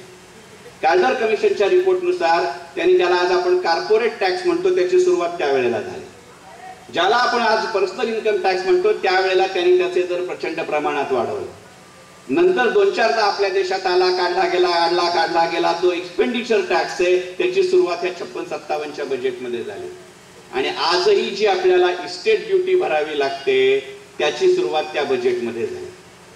म्हणून या टॅक्स बद्दल बोलताना नानी पालखीवालांनी गमतीने विधान केलं होतं की जगातला आमचा एकमेव देश आहे की आमच्याकडे खर्च करायला पैसे नाहीत पण खर्चावर कर नक्की आहे. आणि अशी करात होणारी जी वाढ असते ती शेअर बाजाराला कधीच चालत नाही. आणि त्यामुळे शेअर बाजार त्यावेळेला 3.5% पडला. 3.5% माझं आडनाव त्या जातपुरीतला असल्यामुळे मला तो जरा पटकन आकडा लक्षात राहिला असेल. कदाचित हा सामाजिक घोटाळा झाला पण तो बाजार पडला. तो पडल्यामुळे याला शेअर विकता येईना आणि त्यावेळेला आजच्यासारखा सतत बाजार चालत नसे. तो म्हणला म्हणजे आता हे कोणाच्या तरी गळ्यात घातले पाहिजे. कारण त्याला कंपन्या विकत घेण्यात इंटरेस्ट होता, चालवण्यात इंटरेस्ट नव्हता. म्हणून त्याने ते आपली सगळी शक्ती वापरून LICच्या गळ्यात ते शेअर घातले. बाजार कोसळला, LICला ते धरून ठेवायला लागले. आपल्याला सगळ्यांना माहिती की LIC सर्वार्थाने सरकारी कंपनी आहे कारण पार्लमेंट ऍक्ट नुसार ती जाहीर झालेली आहे. त्यामुळे CAG ऑडिटमध्ये त्यांच्या असं लक्षात आलं की या 7 कंपन्यांचे शेअर ज्या भावानी LICने घेतलीये ती बाजाराची परिस्थिती पाहता बाप जन्मात हा भाव पुढच्या 20 वर्षात मिळणार नाही. म्हणजे 20 वर्ष LICला सांभाळलं पाहिजे. आणि त्यावेळेला कुठं माहिती होतं 70-80च्या दशकामध्ये बाजाराला एवढी चालना मिळेल. पण त्यावेळेचं सामाजिक राजकीय वातावरण असं होतं की एका पक्षाचा सगळीकडे अंमल असायचा, विरोधी पक्ष अत्यंत हाताच्या बोटावर मोजण्या इतके होते. आणि त्याच्याही पेक्षा महत्वाचं म्हणजे त्यावेळच्या राजकीय नेतृत्वाच्या समंजसपणावरती, सालसपणावरती, उत्कृष्ट प्रतीच्या दानतेविषयी लोकांच्या मनात शंका नव्हती. आणि मुळातच शेअर बाजारात फारसे लोक नव्हते. LIC घेणार, सरकार बघणार, जाऊ द्या ना असं होतं. आजच्या इतका मीडिया त्यावेळेला ऍक्टिव्ह नव्हता. पण त्यावेळेला लोकसभेमध्ये एक भारी खासदार होता, रायबरेलीहून निवडून आला होता आणि त्याचं नाव फिरोज गांधी. आत्ताच्या पिढीला फिरोज गांधी हे कदाचित राहुल गांधींचे आजोबा म्हणून लक्षात येतील कारण ते इंदिरा गांधींचे पती. परंतु त्यावेळेला ते निवडून आले ते विरोधी पक्षातून आणि त्यांच्या कानावर ही बातमी गेली आणि त्यांनी लोकसभेच्या सभागृहामध्ये हे प्रकरण उपस्थित केलं. सत्तारूढ पक्ष काँग्रेस त्यांची झाली पंचायत. फिरोज गांधी म्हणतात हे खोटं आहे म्हणावं तर ते पडले पंतप्रधानांचे जावई. काही बोलू नाही तर काँग्रेसला वाटावं साले हे आपली बाजू घेत नाहीत. पहा आत्ताच्या सगळ्या राजकीय वातावरणात तुम्हाला साधर्म्य सापडल्यास तो योगायोग समजावा, ती चंद्रशेखर टिळकांची कर्तृत्व नाही. पण तरी सुद्धा शेवटी पंत उभे राहिले गोविंद वल्लभ आणि ते म्हणले की तुम्हाला असं नाही म्हणता येणार, तुम्हाला सोर्स सांगितला पाहिजे, डॉक्युमेंट सांगितलं पाहिजे. कारण या संपूर्ण प्रकरणामध्ये पंडित जवाहरलाल नेहरू सभागृहात उपस्थित असूनही एक शब्दही बोलायला तयार नव्हते. म्हणजे एकंदरीत महत्वाच्या मुद्द्यावरती पंतप्रधानांनी पहिल्यांदा बोलायचंच नाही, ही पद्धत तेव्हापासून सुरू झाली. आजच्या काळात साधर्म्य सापडल्यास मी जबाबदार नाही. फिरोज गांधी काही येडा नव्हता. तो म्हणला असा कसा सोर्स सांगणार, माझी डॉक्युमेंट यायच्या आधी मी जर तुम्हाला सोर्स सांगितला तर तो सोर्स राहील याची काय खात्री आहे. हैदराबाद मध्ये राजाच्या सहकार्याची आपणहून झालेली हत्या, नगरवालची हत्या, एलिन सिन्हाची हत्या आणि हर्षद मेहताचा आणि एम जे फिरवाणींचा झालेला संशयास्पद मृत्यू हे साम्य आढळल्यास चंद्रशेखर टिळक जबाबदार नाही. आणि पंत गोविंद वल्लभ पंतांसारखा मनुष्य त्याच्याही लक्षात येत होतं की हा माणूस बोलतो याच्यात काहीतरी अर्थ असेल. पण शेवटी तो वजनदार आणि चांगल्या अर्थी वजनदार मंत्री होता. आणि त्या पिढीनं गोविंद वल्लभ पंतांसारखी व्यक्ती की ज्यांच्या शरीरामध्ये ब्रिटिशांनी मारलेल्या गोळ्या होत्या त्यामुळे त्यांची मान डुगडुगत असे. म्हणून तुमच्या लक्षात आलं असेल की शेखर सुमनवरती जी चॅनलनी बंदी घातली ती त्यांनी पंतांची टिंगल केली म्हणून असे पंत. तर ते म्हणले असं नाही, काहीतरी त्याला रेलेव्हन्स पाहिजे. त्यावेळेला लोकसभेचे सभापती होते अय्यंगार. अय्यंगारांच्या लक्षात येणं करायचं काय, फिरोज गांधी ऐकायला तयार नाहीत, पंत ऐकायला तयार नाहीत, नेहरू बोलत नाहीत. म्हणून त्यांनी अय्यंगार आणि फिरोज गांधींना आपल्या चेंबरमध्ये बोलवून घेतलं. ते म्हणले बाबा तू सोर्स का सांगत नाहीस. बघा संसदेचं सभागृहाचं कामकाज चालावं म्हणून सभापतींनी पहिल्यांदा पुढाकार घेतला पाहिजे हे अय्यंगारांनी पाळलं. हल्ली सगळ्यात शेवटी सभापती पुढाकार घेतात. तो म्हणला मला वाटणारी ही भीती आहे. अय्यंगार म्हणले तू म्हणतोस हे खरं आहे, मी तुला ह्याची परवानगी देतो पण माझ्या काही अटी आहेत. फिरोज गांधी म्हणले तुम्ही इथे नका अटी सांगू, परवानगी मी सभागृहात मागितली की नाही, तुम्ही परवानगी मला सभागृहात द्या. पार्लमेंटरी कस्टम्सचा किती दोघांचा अभ्यास आहे पहा. अय्यंगार म्हणले माझी तयारी आहे. मग अय्यंगारांनी सभागृहामध्ये येऊन सांगितलं की मी यांच्याशी चर्चा केली आहे, यांच्या मुद्द्यात मला तथ्य वाटतं पण माझी एक अट आहे की ते जे डॉक्युमेंट देतात त्याचा सोर्स त्यांनी देऊ नये पण त्याची जबाबदारी त्यांनी घेतली पाहिजे. उद्या जर असं लक्षात आलं की यांनी सादर केलेली कुठचीही डॉक्युमेंट खोटी निघाली तर त्यांच्यावरती इम्पिचमेंटची केस केली जाईल. फिरोज गांधी म्हणले माझी तयारी आहे. आणि ते म्हणले हे जर होणार असेल तर संयुक्त संसदीय समितीची स्थापना करा, ज्याला आपण मराठीत जेपीसी असं म्हणतो. स्वतंत्र भारताच्या इतिहासात जेपीसीची मागणी झालेलं हे पहिलं प्रकरण आहे. तेव्हा नेहरू बोलायला उभे राहिले जेपीसी नको, न्यायालयीन समिती करू. आत्ताचा जो प्रश्न होता तोच होता, संयुक्त संसदीय समितीला का ते नको म्हणले. त्याचं कारण असं आहे त्यावेळेला जे LICचे चेअरमन होते त्यांनी एक विधान केलं की बाबा रे this decision was of a consensus decision. कारण त्याला CAG ला रिपोर्ट द्यायला लागला. LICचं CAG ऑडिट होत असते त्यावेळेला. त्यांनी रिटर्न रिप्लाय लिहून दिला की CAGने पॉइंट आउट केलं की बाबा रे ही तुम्ही इन्व्हेस्टमेंट का केली याची रॅशनल सांगा. त्यांनी लिहून सांगितलं की दिस वॉज अ कलेक्टिव्ह डिसिजन. उत्तर संपलं. ज्यांनी सरकार दरबारी काम केले त्याला माहिती आहे की इन्व्हेस्टमेंटचा जेव्हा कलेक्टिव्ह डिसिजन याचा अर्थ एकटे LIC नाही. फायनान्स मिनिस्टर आहे, फायनान्स मिनिस्टर होते TT कृष्णमाचारी. TT कृष्णमाचारी नेहरूंचे उजवा हात, त्यांच्या हाताखाली होते HM पटेल, एक अत्यंत तडफदार अधिकारी जो पुढे मोरारजींच्या मंत्रिमंडळात अर्थमंत्री झाला. ही मंडळी हुशार, TT कृष्णमाचारी काय उत्तर देणार नाही म्हणून मीडिया कुठच्याही काळातला हुशारच असतो म्हणून तो मीडिया असतो. ते गेले HM पटेलांकडे. HM पटेल ही युधिष्ठिर बोलेल तर सत्य नाही तर संदिग्ध. सचिवांनी संदिग्ध बोलायची परंपरा कदाचित तिथपासून सुरू झाली असेल. ते म्हणले आय अग्री विथ हिम. उत्तर संपलं. म्हणजे कोणाशी कळे ना. हे सगळं झाल्यानंतर आता नेहरूंच्या लक्षात आलं की यातनं मार्ग काढला पाहिजे. कारण भीती अशी होती जेपीसी झाली तर या हे तिथे जाऊन जर म्हणले कलेक्टिव्ह डिसिजन म्हणजे पंतप्रधानाला जेपीसीला बोलवावं लागेल. पंतप्रधानाला होता होई तो जेपीसी पुढे जायला लागू नये हे साम्य आजही आहे. म्हणून झाली न्यायालयीन समिती. आणि त्याचे प्रमुख झाले न्यायमूर्ती MC छागला. MC छागला या सगळ्यांचा बाप. तो म्हणला मी चौकशी करीन पण ओपन करीन. त्याच्यानंतर ठरलं की समिती न्यायालयाच्या आधी टर्म्स ऑफ रेफरन्सेस नेमले पाहिजे. यांनी ओपन चालू केलं. त्यांनी संपूर्ण मागणी केली आणि ते म्हणले फिरोज गांधी म्हणतात ते बरोबर आहे. म्हणून हरिदास मंदडाला तुरुंगात टाकला. म्हणून विचारलं आणि अय्यंगारना विचारलं माझी टर्म ऑफ रेफरन्स फक्त पिनल ऍक्शन पर्यंत आहे का करेक्टिव्ह मेजर्स पर्यंत आहे. MC छागलांच्या बुद्धिमत्तेविषयी कोणाच्याही मनात शंका नव्हती. बापच मनुष्य. आणि बाकी काय असं की त्यावेळेचं सौजन्य याचं नेहरूंना श्रेय दिलं पाहिजे.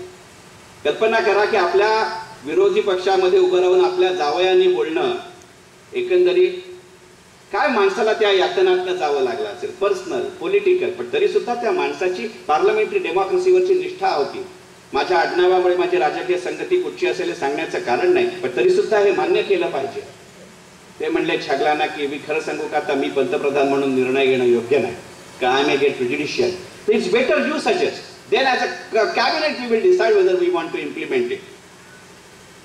पण जॉन मथाईने प्लॅनिंग कमिशनचा प्रमुख म्हणून सांगितलं जे जे तुम्ही म्हणाल ते आम्ही करू. आणि आता नीट पुढचं वाक्य ऐका. छागलांच्या रिपोर्टमध्ये त्यावेळेला त्यांनी पहिल्यांदा लिहिलं LICने कुठच्याही कंपनीचे शेअर्स त्यांच्या एकूण कॉर्पसच्या म्हणजे LICच्या कॉर्पसच्या 2% जास्त शेअर्स घ्यायचे नाही. LICने कुठच्याही परिस्थितीत एकाच इंडस्ट्रीतल्या सगळ्या कंपन्या मिळून 5% जास्त शेअर्स घ्यायचे नाही. आणि सरकारनं एक बंधन पाळावं. पुढचा शब्द नीट ऐका. that at any given point of time investment in insurance sector of any private individual or institution कंसामध्ये other than government shall not exceed 26%. ही 58 सालची रिकमेंडेशन आहे आणि 89 साल पर्यंत इन्शुरन्स सेक्टरला 2% आणि 5%चं बंधन होतं. ते 89 ला उठलं आणि अदर दॅन गव्हर्नमेंटचा जो 26% आहे तो आजही इन्शुरन्स रिटेल बँकिंग आणि रिटेलिंग मध्ये 26% ही फॉरेन इन्व्हेस्टमेंटची कॅपॅसिटी आहे. म्हणजे घोटाळ्यातनं जन्माला येणारे अर्थकारणाचे परिणाम हे असे असतात. म्हणून हरिदास मंदडा हे प्रकरण महत्वाचं आहे. असंच प्रकरण हर्षद मेहताच्या बाबतीत झालं. तुम्ही बघा ना आत्ता जे तुम्ही वेगवेगळ्या चर्चा करताय आणि मग आपण असं म्हणतो की आत्ता repo rate reverse repo rate कारण अनेक बँकर माझ्या समोर बसले आहेत. कारण वसई आणि डोंबिवलीचं जोडीचं वैशिष्ट्य आहे की आपण मुंबईला जर जायचं असेल तर आपण निम्मेजण बँकेत जातो. त्यामुळे मुंबईतल्या बँका बंद पडायच्या असतील तर इकडे वसई तिकडे डोंबिवलीहून गाडी जाणार नाही याची काळजी घेतली की बँका आपोआप बंद पडतात. म्हणून बँकेचं उदाहरण देतो. आपण म्हणतो की नाही की गेली 7 क्रेडिट पॉलिसी सातत्याने रेपो रेट आणि रिव्हर्स रेपो रेट बदलले. हर्षद मेहताच्या प्रकरणाला अशीच पार्श्वभूमी आहे. हर्षद मेहता प्रकरण घडलं ना त्याच्या आधीच्या 12 क्रेडिट पॉलिसीमध्ये CLR आणि SLR आणि CRR मध्ये बदल झाला. CRR हा कॅश रिझर्व्ह रेशिओ आहे. SLR हा स्टँडर्ड लिक्विडिटी रेशिओ आहे.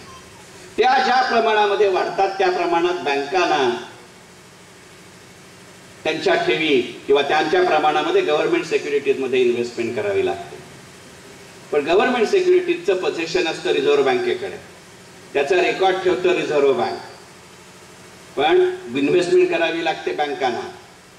म्हणून त्याच्यामध्ये SGLs असतात. पुन्हा पुढची 2 मिनिटं मला माफ करा मला सांगू द्या. मी या सगळ्यातली आत्ताच्या अर्थसंकल्पाला आणि आतल्या घोटाळ्यांना असलेली पार्श्वभूमी सांगतो. मला हर्षद मेहता विषयी ममत्व आहे. मी नाकारत नाही कारण त्याच्यासारखे घोटाळे झाले नसते तर माझे करिअर झाले नसते. हा मुद्दा सोडू. पण हल्लीचे घोटाळे पाहिले ना तर हर्षद मेहता संत वगैरे होता की काय असं मला वाटायला लागलाय. म्हणून मला त्याचा उल्लेख करायचा आहे. संत म्हणून नाही ना पण घोटाळा म्हणून. तर त्यांनी एक युक्ती केली. त्याच्या असं लक्षात आलं की बँकांची अडचण होते. तुम्ही जेव्हा SLR CRR ची गुंतवणूक करता त्यावेळेला बँकांच्या हातात काहीच यायचं नाही. कारण इन्स्ट्रुमेंट ही बँकेत रिझर्व्ह बँकेत राहायचं. रेकॉर्ड रिझर्व्ह बँकेत राहायचं. पण यांनी बरोबर केलंय की नाही याचं इन्स्पेक्शन मात्र रिझर्व्ह बँक करायची. काय साला येडेपणा आहे हा. सगळं तुझ्याचकडे आहे रे मग तूच बघायचं असतं. पण नाही यांनी केलं म्हणून यांचा रेकॉर्ड तपासणार पण डॉक्युमेंटचं पोझिशन तिकडे आहे. बरं ह्या दोन्ही बँका आहेत. आजही आपल्याकडे जिसेकचं इतकं कॉम्प्युटराइज ट्रेडिंग नाही तर ते त्या काळात असण्याचं शक्यच नव्हतं.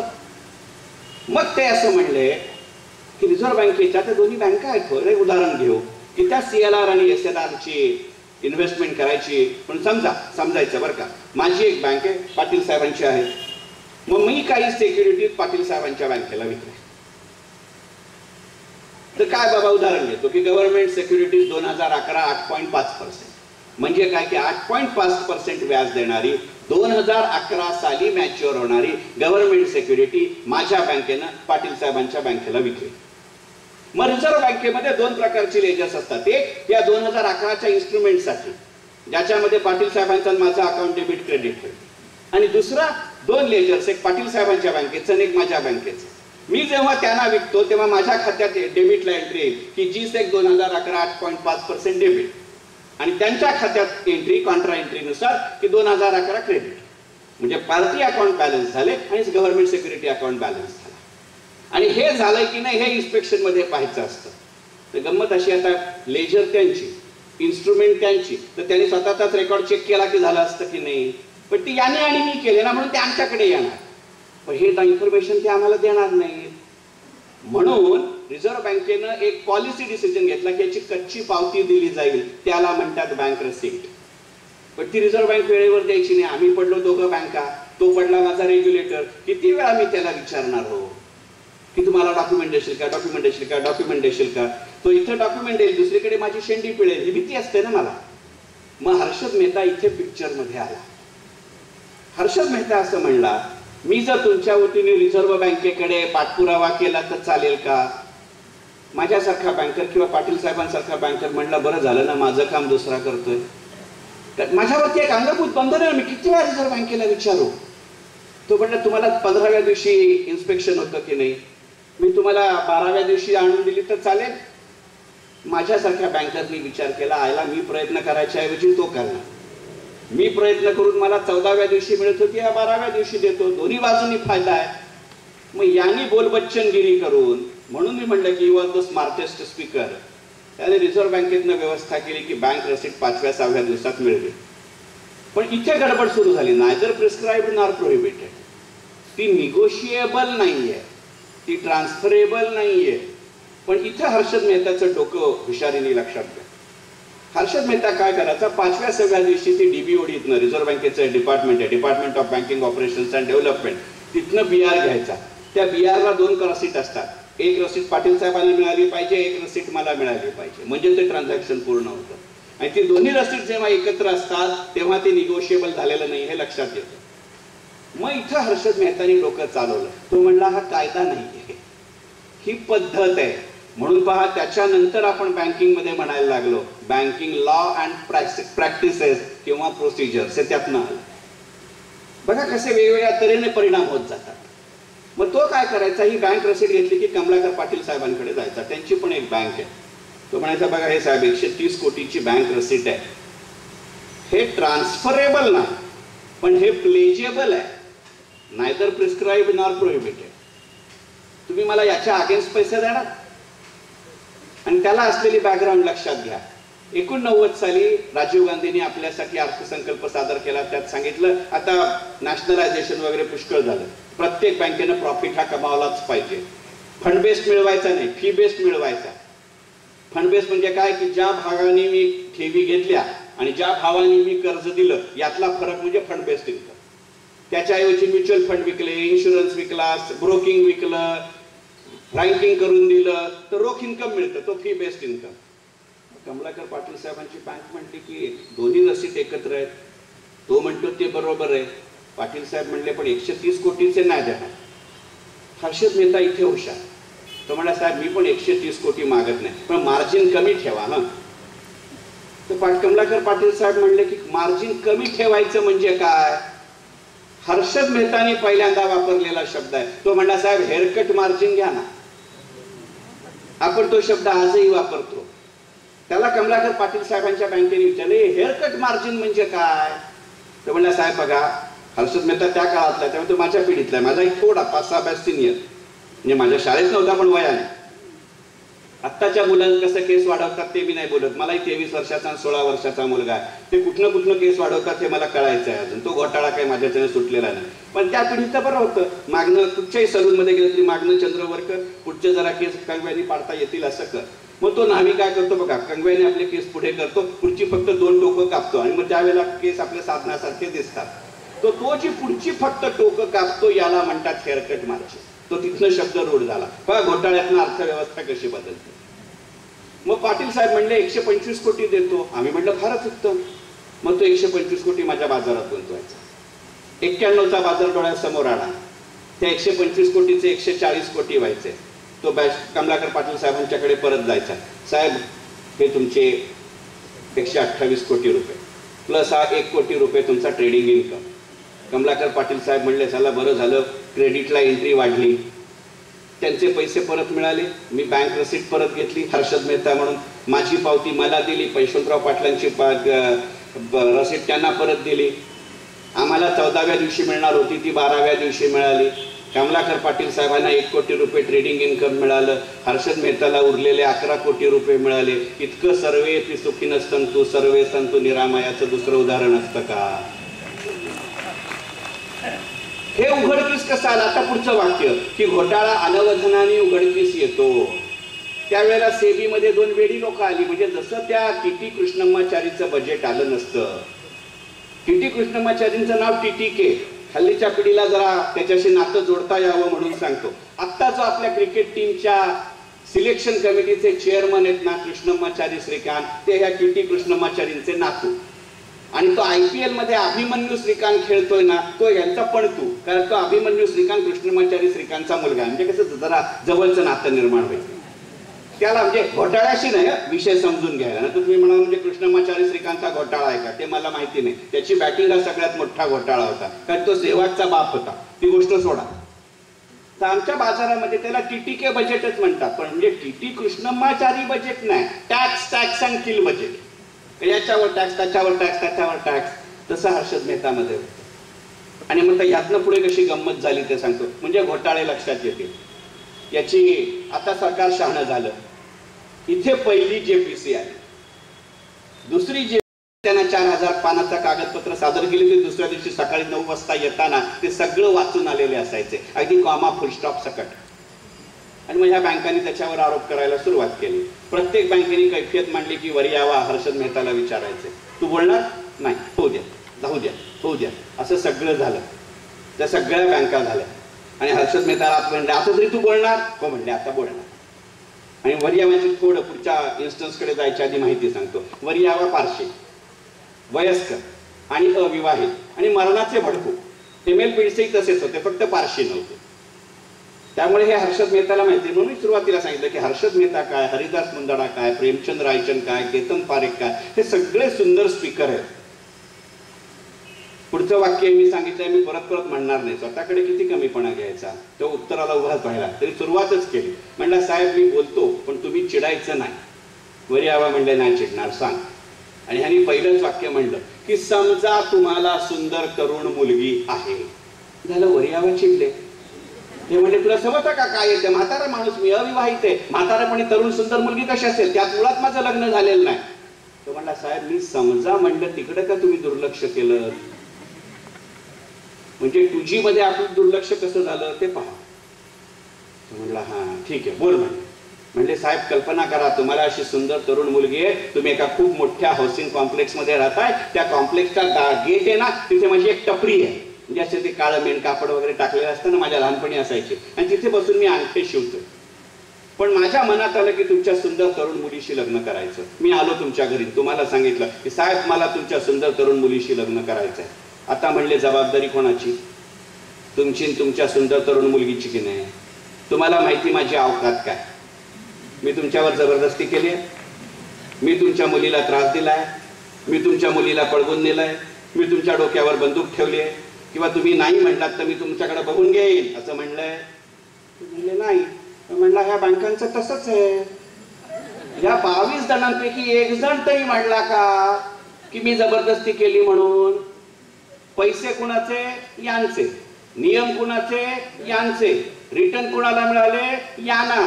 रेकॉर्ड कोणी ठेवायचे? यांनी. यातलं यांनी काही केलं नाही, गुन्हेगार मी. आत्ताच्या घोटाळ्यात हे सगळं असंच आहे की नाही? पण याचे सकारात्मक परिणाम म्हणून आपण आता ठरलं की G-Secचं कॉम्प्युटरायझेशन झालं पाहिजे. स्टॉक मार्केटचं कॉम्प्युटरायझेशन झालं पाहिजे, डिपॉझिटरीमुळे फिजिकल शेअर असणार नाही, रोलिंग सेटलमेंटमुळे T+2 झालं पाहिजे. आज जगातला एकमेव देश आहे की कुठच्याही क्षणी मी T+0 ला जाऊ शकतो. म्हणून गेल्या 12 वर्षात तुमच्या देशात एकदाही स्टेटमेंट पुढे ढकललेली नाही. आणि युनिट ट्रस्ट नंतर माझ्या देशाच्या सेकंडरी मार्केटमध्ये एकही घोटाळा झालेला नाही. तुम्ही म्हणाल मग एवढं सगळं चांगलं आहे तर एका आधी नतभ्रष्टासारखं का बोललास? शेवटचा मुद्दा की येणाऱ्या काळामध्ये घोटाळे वाढतील. आता जे मी मगासपासून सांगतोय ते हे आहे की आर्थिक घोटाळे हे अर्थकारणामधली वस्तुस्थिती, त्याच्या संबंधातले कायदे आणि कायदा ज्यांनी राबवायचा आणि ज्यांच्यासाठी राबवायचा यातली तफावत वाढते तेव्हा घोटाळा होतो. आर्थिक बदल किंवा आर्थिक कार्यक्रमातला बदल हे घोटाळ्यांचं कारणही असतं आणि घोटाळ्यांचे परिणामही असतात. हे परिणाम सकारात्मकही असतात आणि हे परिणाम नकारात्मकही असतात. हे परिणाम स्थानिकही असतात आणि हे परिणाम जागतिकही असतात.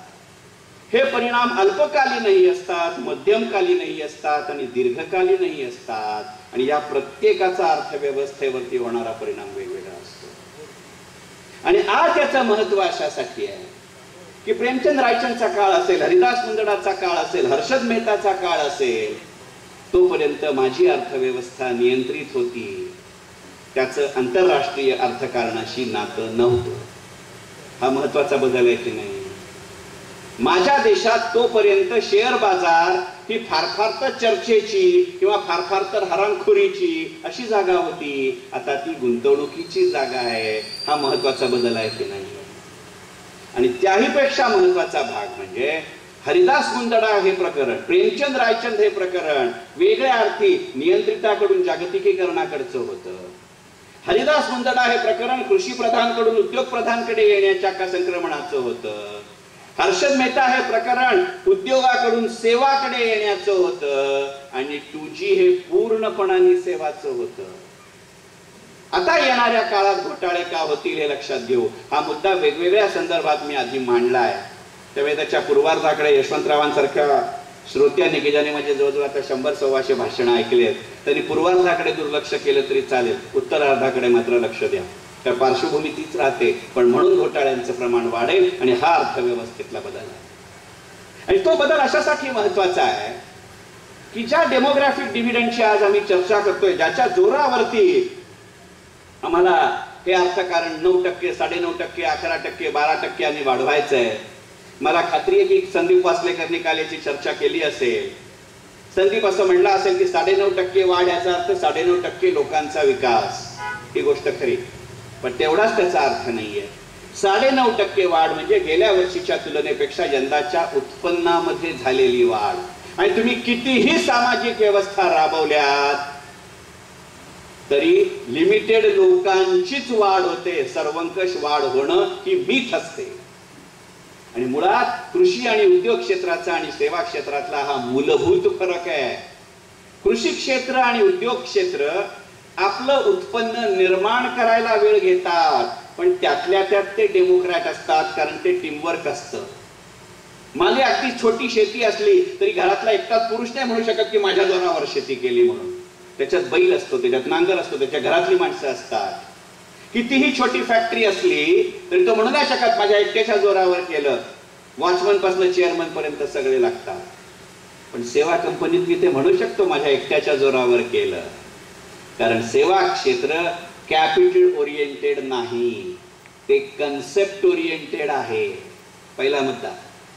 दुसरा मुद्दा, उद्योग क्षेत्रातला एखादा धंदा बुडला, कल्पना करा स्टील कंपनी बुडली, सिमेंट कंपनी बुडली, हेवी कंपनी बुडली, तर त्याची जागा घ्यायला वेगळा काळ द्यावा लागतो. आणि त्यावेळेचा तो लायसन्स परमिटचा जमाना होता, म्हणून तुम्हाला आणि माझ्यावरती परिणाम व्हायचा.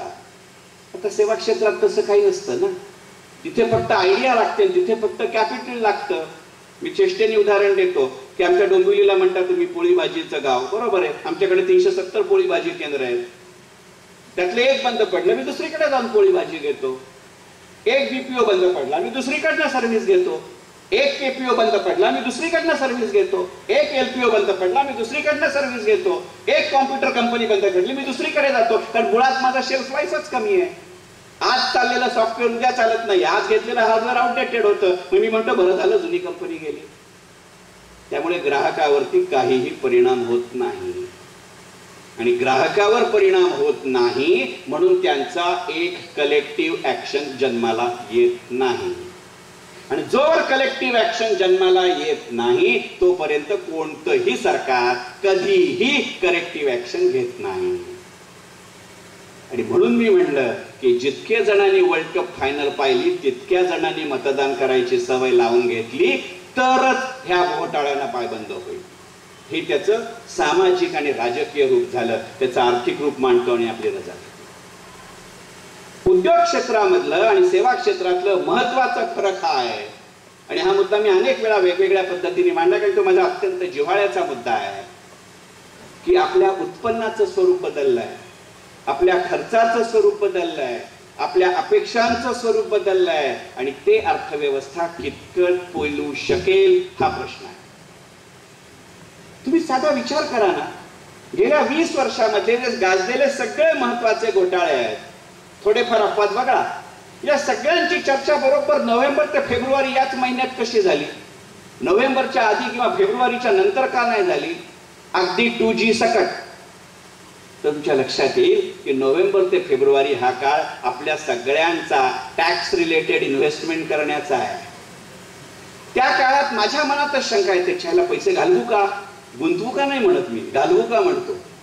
मग ही जी तरुण पिढी आहे ती म्हणते पैसे गुंतवायचे म्हणजे काय करायचं, इन्कम टॅक्स मध्ये 20% कपात मिळेल एवढंच ना, मग आयला त्या 20% कापून घेईन, मला दे.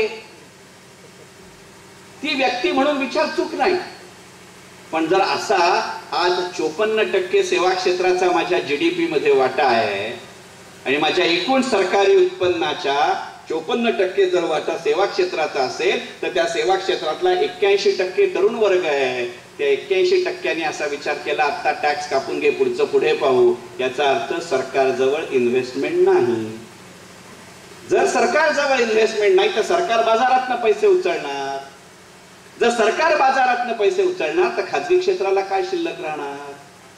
जर खाजगी क्षेत्राला शिल्लक राहिलं नाही तर पैशाची मागणी, पैशाचा पुरवठा यातलं अंतर वाढणार. यातलं अंतर वाढणार म्हणजे व्याजाचे दर वाढणार. व्याजाचे दर वाढणार म्हणजे कॉस्ट ऑफ रेझिंग फायनान्स वाढणार. कॉस्ट ऑफ रेझिंग फायनान्स वाढणार म्हणजे कॉस्ट ऑफ प्रोडक्शन वाढणार.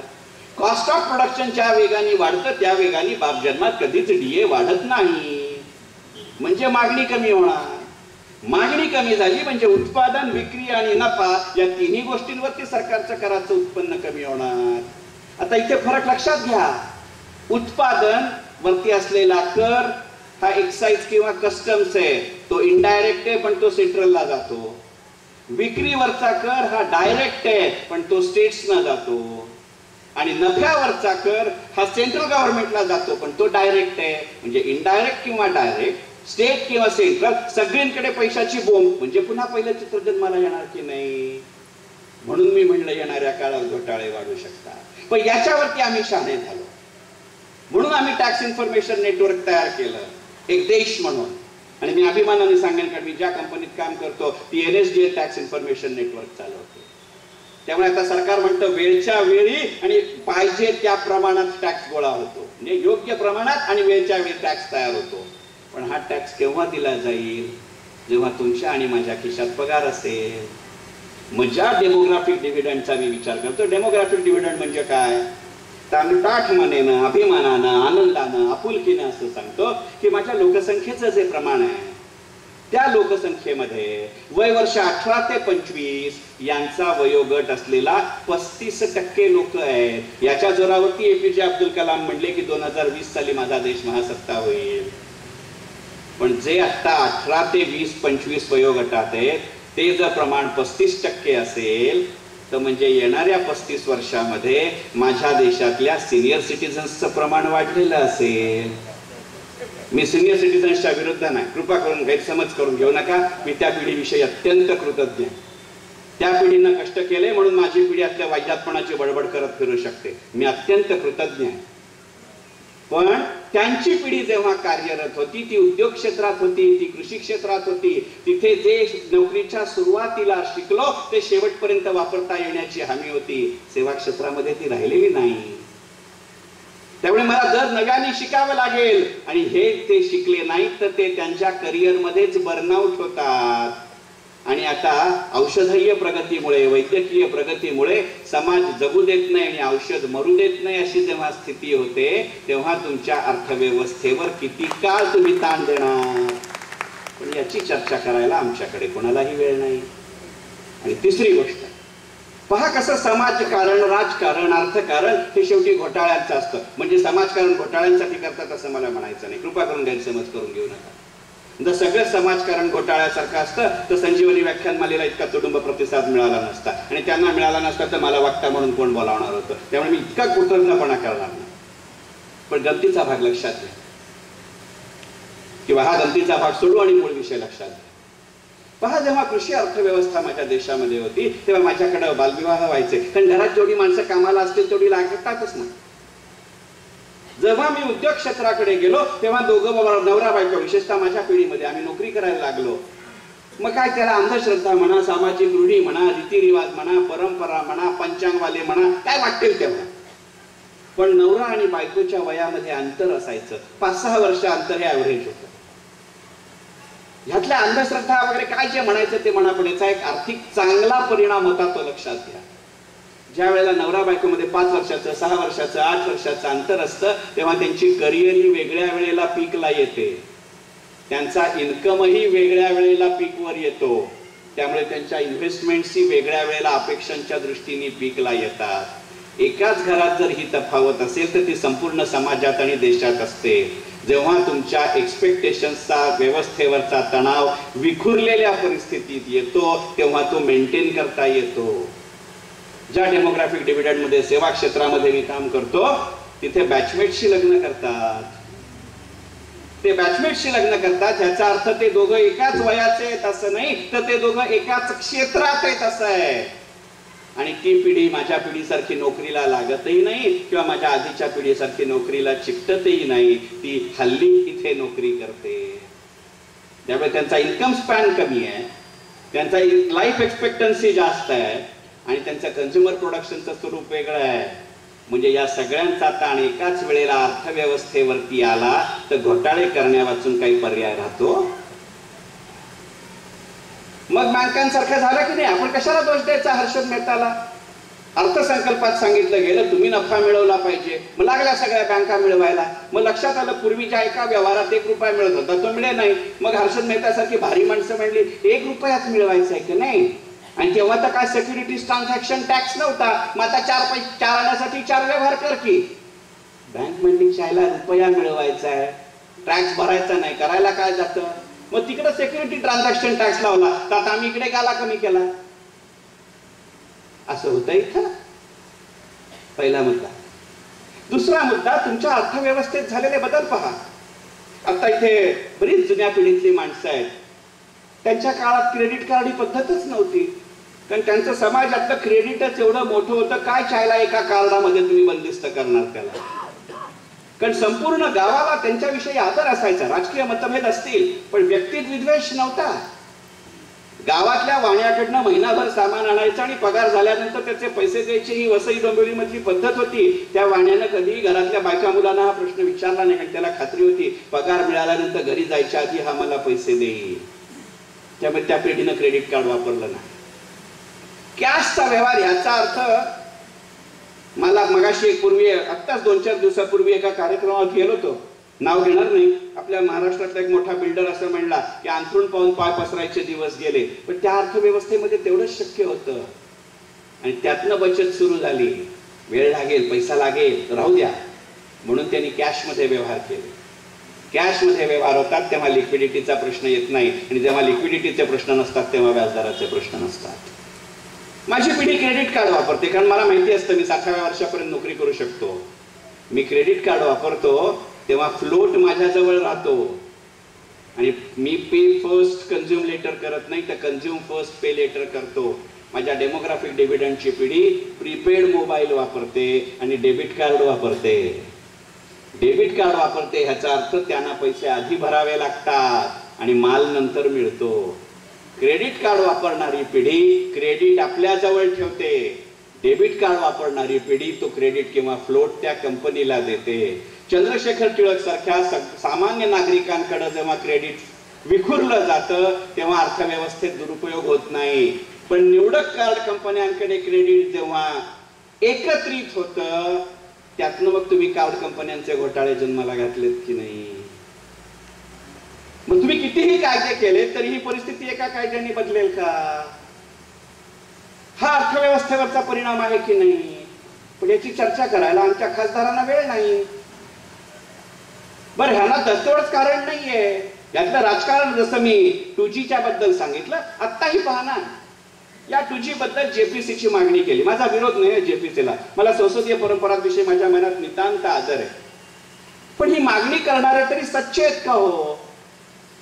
मला कोणावरती व्यक्ती म्हणून, पक्ष म्हणून, संस्था म्हणून टीका नाही करायची. आणि तुम्ही मान्य करा की तुमच्या माझ्यासारख्या नागरिकांवरती होणारा परिणाम हा या पक्षाचा असेल तर हा परिणाम तो त्या पक्षाचा असेल तर हा परिणाम असा नाही होत. आता ह्यांनी संसदेचं अधिवेशन निम्म जवळजवळ पूर्ण होऊ नाही दिलं. काय पाहिजे म्हणजे जेपीसी पाहिजे, जेपीसी पाहिजे, जेपीसी पाहिजे. कशा करता पाहिजे तर 2G बद्दल पाहिजे. हे 2G कशातलं आहे? हे टेलिकॉम बद्दल आहे. जरा यांचा पूर्वाइतिहास काढून पाहूया ना आपण. याच टेलिकॉम क्षेत्रातलं सुखराम नावाचं प्रकरण घडलंय. Himachal futuristic commission limited HFCL या सुखरामचे चिरंजीव आणि त्याचे 3 मित्र यांची कंपनी. तिथे असाच गोंधळ झाला. त्या सुखरामच्या घरावरती धाड घातली गेली. त्याच्याकडे तुफान कॅश मिळाली. तो एवढा वेडा होता की ती कॅश घरामध्ये होती. काय म्हणे उशीच्या आबऱ्यात, गादीच्या खोळेत, चादरीत बिदरीत बांधून ठेवले. त्याला येडा आमच्यासारख्यानं तरी द्यायचे की नाही? म्हणजे म्हणून माझा राग नाही हो. ह्यांनी सगळं आकांतांडव केलं ना. म्हणजे आपल्याला काय वाटतं की ह्यांचा काही संबंध नसेल. तुमच्या लक्षात येईल की पुढच्या निवडणुकीमध्ये हिमाचल प्रदेशात याच पक्षाने ज्यांनी त्याला काढा जेपीसी मागणी केली त्याच्याबरोबर हिमाचलमध्ये सत्ता केली विधानसभेमध्ये. आणि हाच सुखराम वाजपेयींच्या मंत्रिमंडळात मंत्री झाला. शाळेला मग तेव्हा पण तुम्हाला जेपीसीची मागणी आठवली नाही. आता 2Gच्या वेळेला पहा तुम्ही, कॉमनवेल्थची चर्चा झाली की नाही? पण कॉमनवेल्थ वरती जेपीसी नाही मागितली. तुमच्या लक्षात आलं का? कॉमनवेल्थ करता जेपीसीची मागणी कलमाडीने केली आहे, विरोधी पक्षांनी नाही केलेली. कारण त्यांच्या पोटात भीती होती की साला इथे आलं तर दुसरीकडे जावं लागेल. ते दुसरीकडे काय ते मी सांगतो ना. कॉमनवेल्थ मध्ये चर्चा का केली तर सरकारचा पैसा लागला होता, म्हणजे गुंतवला होता. आणि IPL 2 बद्दल नाही केलं. एवढंच कारण नाही की कॉमनवेल्थ मध्ये सरकारचा पैसा लागला आणि IPL 2 मध्ये लागला नाही. कारण हे आहे की कॉमनवेल्थ मध्ये फक्त कलमाडी आणि त्याचे सहकारी होते. IPL 2 आपण देशातल्या सर्व क्रिकेट संघटनांनी मिळून घेतलेला निर्णय आहे. आणि आपल्या देशातल्या सर्व क्रिकेट संघटनांचे अध्यक्षपद पहा, शरद पवारांपासून लालू प्रसाद यादव पर्यंत आणि राजीव शुक्लापासून अरुण जेटली पर्यंत आहे. सर्वेपि सुखिनः सन्तु सर्वे सन्तु निरामया. म्हणून मागणी नाहीये. हे आपण नागरिक म्हणून समजून घ्या. काय असे लोक आपला निर्णय करतात. म्हणून मी म्हटलं की जितक्यानी वर्ल्ड कप फायनल पाहिली तितक्यानी मतदान केलं तर घोटाळे होणार नाही. आणि हे माझ्या तरुण पिढीला सांगायचं काम माझं. मी त्यांचा प्रतिनिधी म्हणून उभा नाही, पण ती पिढी मी खूप जवळनं पाहतो. माझ्या स्वतःच्या घरात मला 24 वर्षाचा एक मुलगा आहे, 16 वर्षाचा दुसरा मुलगा आहे. आणि ज्या कंपनीत मी काम करतो माझ्या बरोबर जे 120 जण काम करतात त्यांचा सरासरी वयोगट 27 आहे. या पिढीची जी एक मानसिकता आहे ती मानसिकता माझ्या कायद्यामध्ये कुठेही येत नाही. करा विचार. ज्या वेळेला तुमची गुंतवणूक विखुरलेली असते त्यावेळेला तुमची यंत्रणा कमी होते. म्हणून आपल्याला वाटतं की साधा पान अरुण शेरेगर हा घोटाळा का झाला, CR भन्साली हा घोटाळा का झाला? व्याज तर कमी होता ना गेले, महागाई तर वाढत होती, आयुष्य तर वाढत होतं, उत्पन्न तर वाढत नव्हतं. मग जेव्हा मी पाहतोय की PPF चे दर कमी होत आहेत, NSCचं मॅच्युरिटी पिरियड वाढतोय, KVP बंद होत आहे, मग अरुण शेरेगर काळा का गोरा मला माहिती नव्हतं. पण तो म्हणला 5,000चे 10,000 करून देतो. त्यांनी 5,000चे 10,000 पहिल्या वेळेला करून दिले. म्हणला 10,000चे 20,000 करून देतो. मी तेही केले, त्यांनी तेही पैसे परत दिले. मग आता म्हणला 1 लाख देता, 6 महिन्यात 25 लाख देतो. मी म्हणलं नाही त्याचा ट्रॅक रेकॉर्ड आहे. काय ट्रॅक रेकॉर्ड आहे? काहीतरी 5चे 10 करून दिले, 10चे 20 करून दिले, पण ते एका 7 दिवसात देणार होता. आता 6 महिने थांब म्हणला. 6 महिन्यानंतर अरुण शेळेगरी दिसला नाही, माझे पैसे पण दिसले नाहीत. नाही, हसू नका हो. आज त्या पिढीवरती ही परिस्थिती आपण आणली की नाही? तुम्ही त्यांना हमी दिलीत ते 60व्या वर्षापर्यंत नोकरी करतील म्हणून? तुम्ही त्यांना समाज म्हणून हमी दिलीत की तुमच्या उत्पन्नाच्या अपेक्षा ठेवू नका म्हणून? त्याने पैसा मिळवायचे म्हणलं की मात्र म्हणायचं हे ही लोभी आहे पिढी. आईला मग मी बँकेत कशाला गेलो होतो? लेट अस बी ऍक्सेप्ट व्हेरी क्लिअर. पण सर तरीही हे का चालतं याचा आंतरराष्ट्रीय आयाम सांगतो आणि तिथे येऊन मला थांबायचं. इतकं असूनही माझ्या देशाची अर्थव्यवस्था सुधारते. कारण प्रत्येक घोटाळ्यातनं मी अर्थव्यवस्था म्हणून शिकलो, नकारात्मकही शिकलो आणि सकारात्मकही शिकलो. म्हणून पॅन कंपल्सरी झालं, म्हणून डीमॅट कंपल्सरी झालं, म्हणून रोलिंग सेटलमेंट चालू झाल्या, म्हणून KYC आलं, म्हणून इन पर्सन व्हेरिफिकेशन आलं, म्हणून आता UID येत आहे. मी खरं सांगू का, काहीही झालं तरी मग प्रेमचंद रायचंदचा काळ असू दे ना तर चंद्रशेखर टिळक बोलतोय आता हा काळ असू दे, आम्हाला उज्ज अंगभूत सवय आहे का बाबा बचत कर. आम्ही ती करतोय. 30 वर्ष 32 वर्ष करतोय. म्हणून 30% बचतीचा दर नाही, 32% गुंतवणुकीचा दर. म्हणून माझ्या आर्थिक वाढीचा दर 9.5% आहे. जगात तो दुसऱ्या कुठच्याही देशाकडे नाही. मग नोव्हेंबर ते फेब्रुवारी या काळात घोटाळ्यांची जर चर्चा केली तर तुम्ही करत नाही. मग विदेशी गुंतवणूकदारांना येता येतं की नाही? म्हणून डिसेंबरला त्यांचे क्वार्टरली अकाउंट पूर्ण झाल्यानंतर जानेवारी आणि फेब्रुवारी महिन्यामध्ये तुमच्याकडची विदेशी गुंतवणूक वाढते की नाही? वॉरन बफे मार्च मध्ये येतो, तो काय पंचांग पाहून नव्हता आला. प्रयाणास मुहूर्त चांगला, जाण्यास उत्तम, असं काय टिळक शास्त्रींनी सांगितलं नव्हतं वॉरन बफेला. वॉरन बफे म्हणला 28 फेब्रुवारीला बजेट आलंय, 17 एप्रिलला मागण्या चर्चा न करता जिलेटिन खाली ते पास होईल. त्याच्या आत माझ्या इन्शुरन्सची पुडी सोडून येतो ना, मग ती पुडी सुटली की नाही? आणि मग आमचे अर्थमंत्री अर्थसंकल्पीय भाषणात जिथं गप्प बसले ते बोलून गेले का नाही बाहेर लोकसभे पश्चिम बंगालच्या विधानसभेच्या निवडणुकीच्या काळात? FDI can be increased from 26% to 49%. 26% ची अट हरिदास मुंदडा प्रकरणामध्ये न्यायमूर्ती MC छगलांनी दिली की नाही? हा घोटाळ्यांचा तुमच्या अर्थव्यवस्थेवरचा परिणाम आहे की नाही?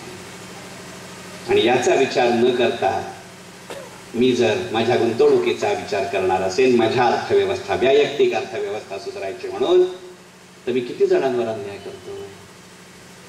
माझ्याच मनामध्ये जर माझ्याच देशाच्या अर्थव्यवस्थेच्या सक्षमतेविषयी काही ह्याच्यावरही सक्षम करता येईल, मी नाही म्हणत नाही, कारण nothing is perfect in this world. पण जर माझ्याच मनात शंका निर्माण झाल्या आणि मग या संधींचा फायदा विदेशी गुंतवणूकदारांनी उठवला तर स्वदेशी जागरण मंच म्हणून बोंब मारण्यात काय अर्थ आहे? अहो, माझंही आडनाव टिळक आहे, त्यामुळे काळानुरूप स्वदेशी मला जास्त चांगली कळते, कारण मी व्यवहारातही आहे आणि सिद्धांतातही आहे. आता तुमच्या लक्षात येईल म्हणून ही चर्चा आहे की नाही.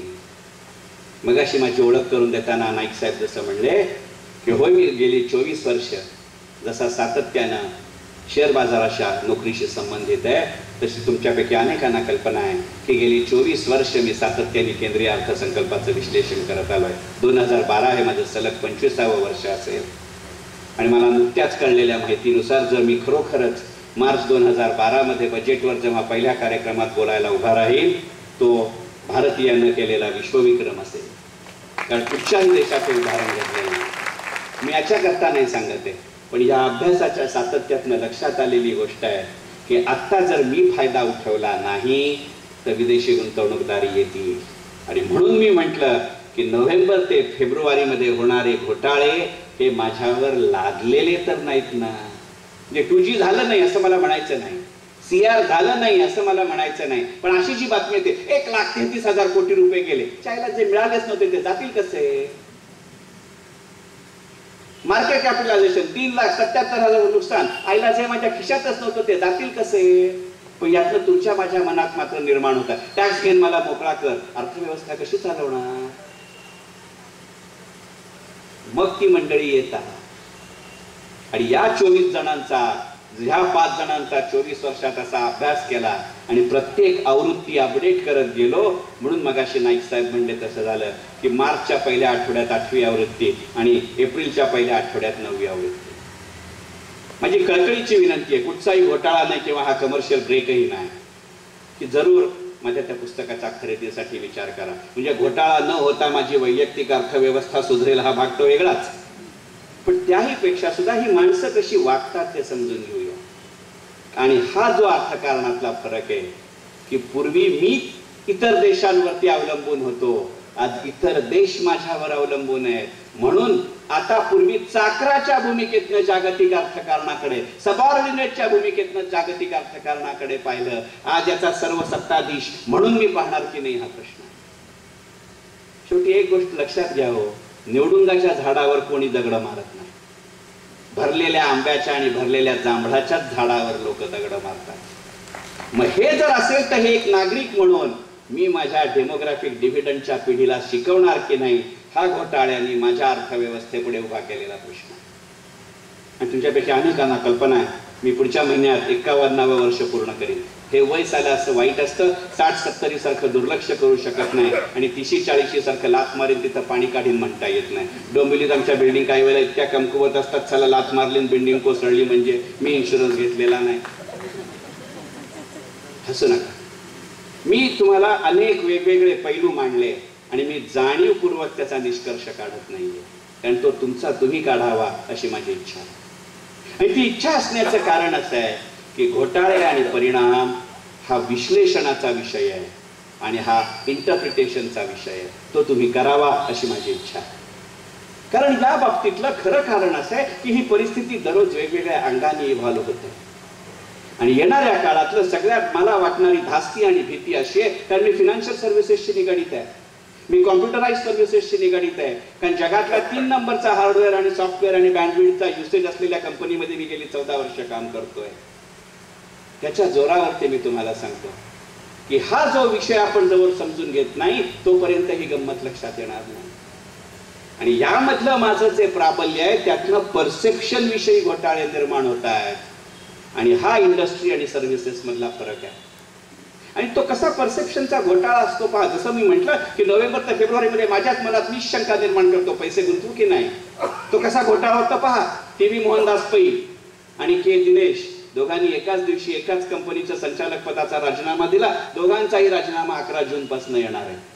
मीडियामध्ये चर्चा कोणाची झाली? टी.व्ही. मोहनदास पैची. दिनेश विषयी आपण म्हटलो नाही, ते प्रकृती अस्वास्थ्यामुळे राजीनामा देत आहेत. शाळेला दिवसाला 11 किलोमीटर चालणाऱ्या मनुष्याला प्रकृती अस्वास्थ्य असेल? निवृत्त झाल्यानंतर जो बंगलोर कॉलेज ऑफ इंजिनिअरिंगचा प्रिन्सिपल होणार आहे त्याला काही प्रकृती अस्वास्थ्य असेल? तर टी.व्ही. मोहनदास पैमुळे आम्ही म्हणलं इन्फोसिसचे शेअर 3.25% खाली आले. हा मोहनदास पै काय आहे? चार्टर्ड अकाउंटंट आहे, रोखठोक प्रश्न विचारणारा माणूस आहे. इन्फोसिस मध्ये यायच्या आधीपासून तो त्यांचा शेअर होल्डर आहे. तो नारायण मूर्ती आणि नंदन निलकेणींना दाबून प्रश्न विचारतो. म्हणून नारायण मूर्तींनी नंदन निलकेणीला विचारला, अरे बाबा हा माणूस कोण आहे, त्याला भेट. निलकेणीने जाऊन त्याच्याशी मांडवली केली की बाबा प्रश्न विचारतोस तर आत येऊन काम का नाही करत. आपल्याकडे AGM ला प्रश्न विचारले की म्हणतात हा किती प्रश्न विचारतो. नारायण मूर्ती म्हणले तो प्रश्न विचारतो ना त्यालाच कामाची संधी दे. हा नारायण आणि मूर्ती मधला फरक आहे. ते नारायण आहेत, आम्ही मूर्ती आहोत. हे परसेप्शन आहे. पहा, विचार करा तुम्ही. विप्रोमध्ये हेच झालं की नाही? आज टाटामध्ये संपूर्ण मॅनेजमेंट बदलते तरी आपल्याला चिंता आहे, कारण जून एंडला रामादुराईंची टर्म संपणार आहे. तरी काल TCSने तुम्हाला सांगितलं की नाही प्रत्येक शेअरला 8 रुपये शेअर देतो, डिव्हिडंड देतो म्हणून, आणि ऑलरेडी 22 देऊन झालाय. पण जर मी म्हणलं मागच्या वेळेला 10 दिले ते आता 8 दिले, अबे टोण्या, पण मागच्या वेळेला आधी 16 दिले ते त्याच्या जागी 22 दिले, त्याचं काय? हा परसेप्शनचा भाग असतो. घोटाळ्याबद्दल आपलं असं होतंय का हा विचार. घोटाळे होत आहेत, घोटाळे होतील, कारण ज्या वेगाने माझं अर्थकारण बदललं त्या वेगाने मी कायदे बदलले नाही. म्हणून आमच्याकडे कंपनी कोड केव्हापासून पेंडिंग आहे. Prevention of money laundering act केव्हापासून बदलले आहे. DTC आम्ही गेली 2 वर्ष म्हणतोय, 1 एप्रिल 2012. आता पुढचं वाक्य म्हणणार नाही. सरकार ज्या ज्या वेळेला तारीख सांगायला लागतं ना त्या त्या वेळेला माझ्या लक्षात येतं हे त्यांना काय करायचं नाही. आणि म्हणून तुम्हाला माहिती आहे, याच वसईमध्ये मी बजेटवरती बोलताना म्हणलं तर की 1 एप्रिल 2012 पासून DTC आणि GST येणार, यात 1 एप्रिल हे खरं, 2012 हे खोटं. महाविधानातला घोटाळा नाही करायचा. आणि ह्याच्यापासून सावध होत माझ्या अर्थव्यवस्थेवर विश्वास ठेवून एक नागरिक म्हणून जर मी सक्रिय राहिलो नाही तर मग वॉरन बफेनं तुमच्या सगळ्या कंपन्या घेतल्या तर नावं ठेवू नका. इन्शुरन्स तो घेतोच आहे, कारण त्याची स्वतःची वैयक्तिक मालमत्ता फक्त $3,88,000 कोटी आहे. आपल्या 3 राज्यांच्या अर्थसंकल्पाची टोटल महाराष्ट्र इन्क्लुडेड $3,88,000 कोटी नाहीये, लक्षात घ्या. जॉर्ज सोरोस आपल्याकडे ऍक्टिव्ह आहे. पीटर लिंच पुढच्या महिन्यात यायचे.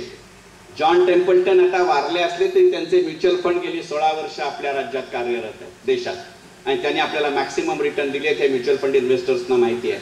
आणि या सगळ्यांचा गुरु म्हणजे बेंजामिन ग्रॅहम आहे. आणि यांचीच चर्चा माझ्या पुस्तकामध्ये आहे. ते पुस्तक घेणं हा घोटाळा ठरणार नाही अशी आशा व्यक्त करत आपल्या सगळ्यांची रजा घेतो. मनपूर्वक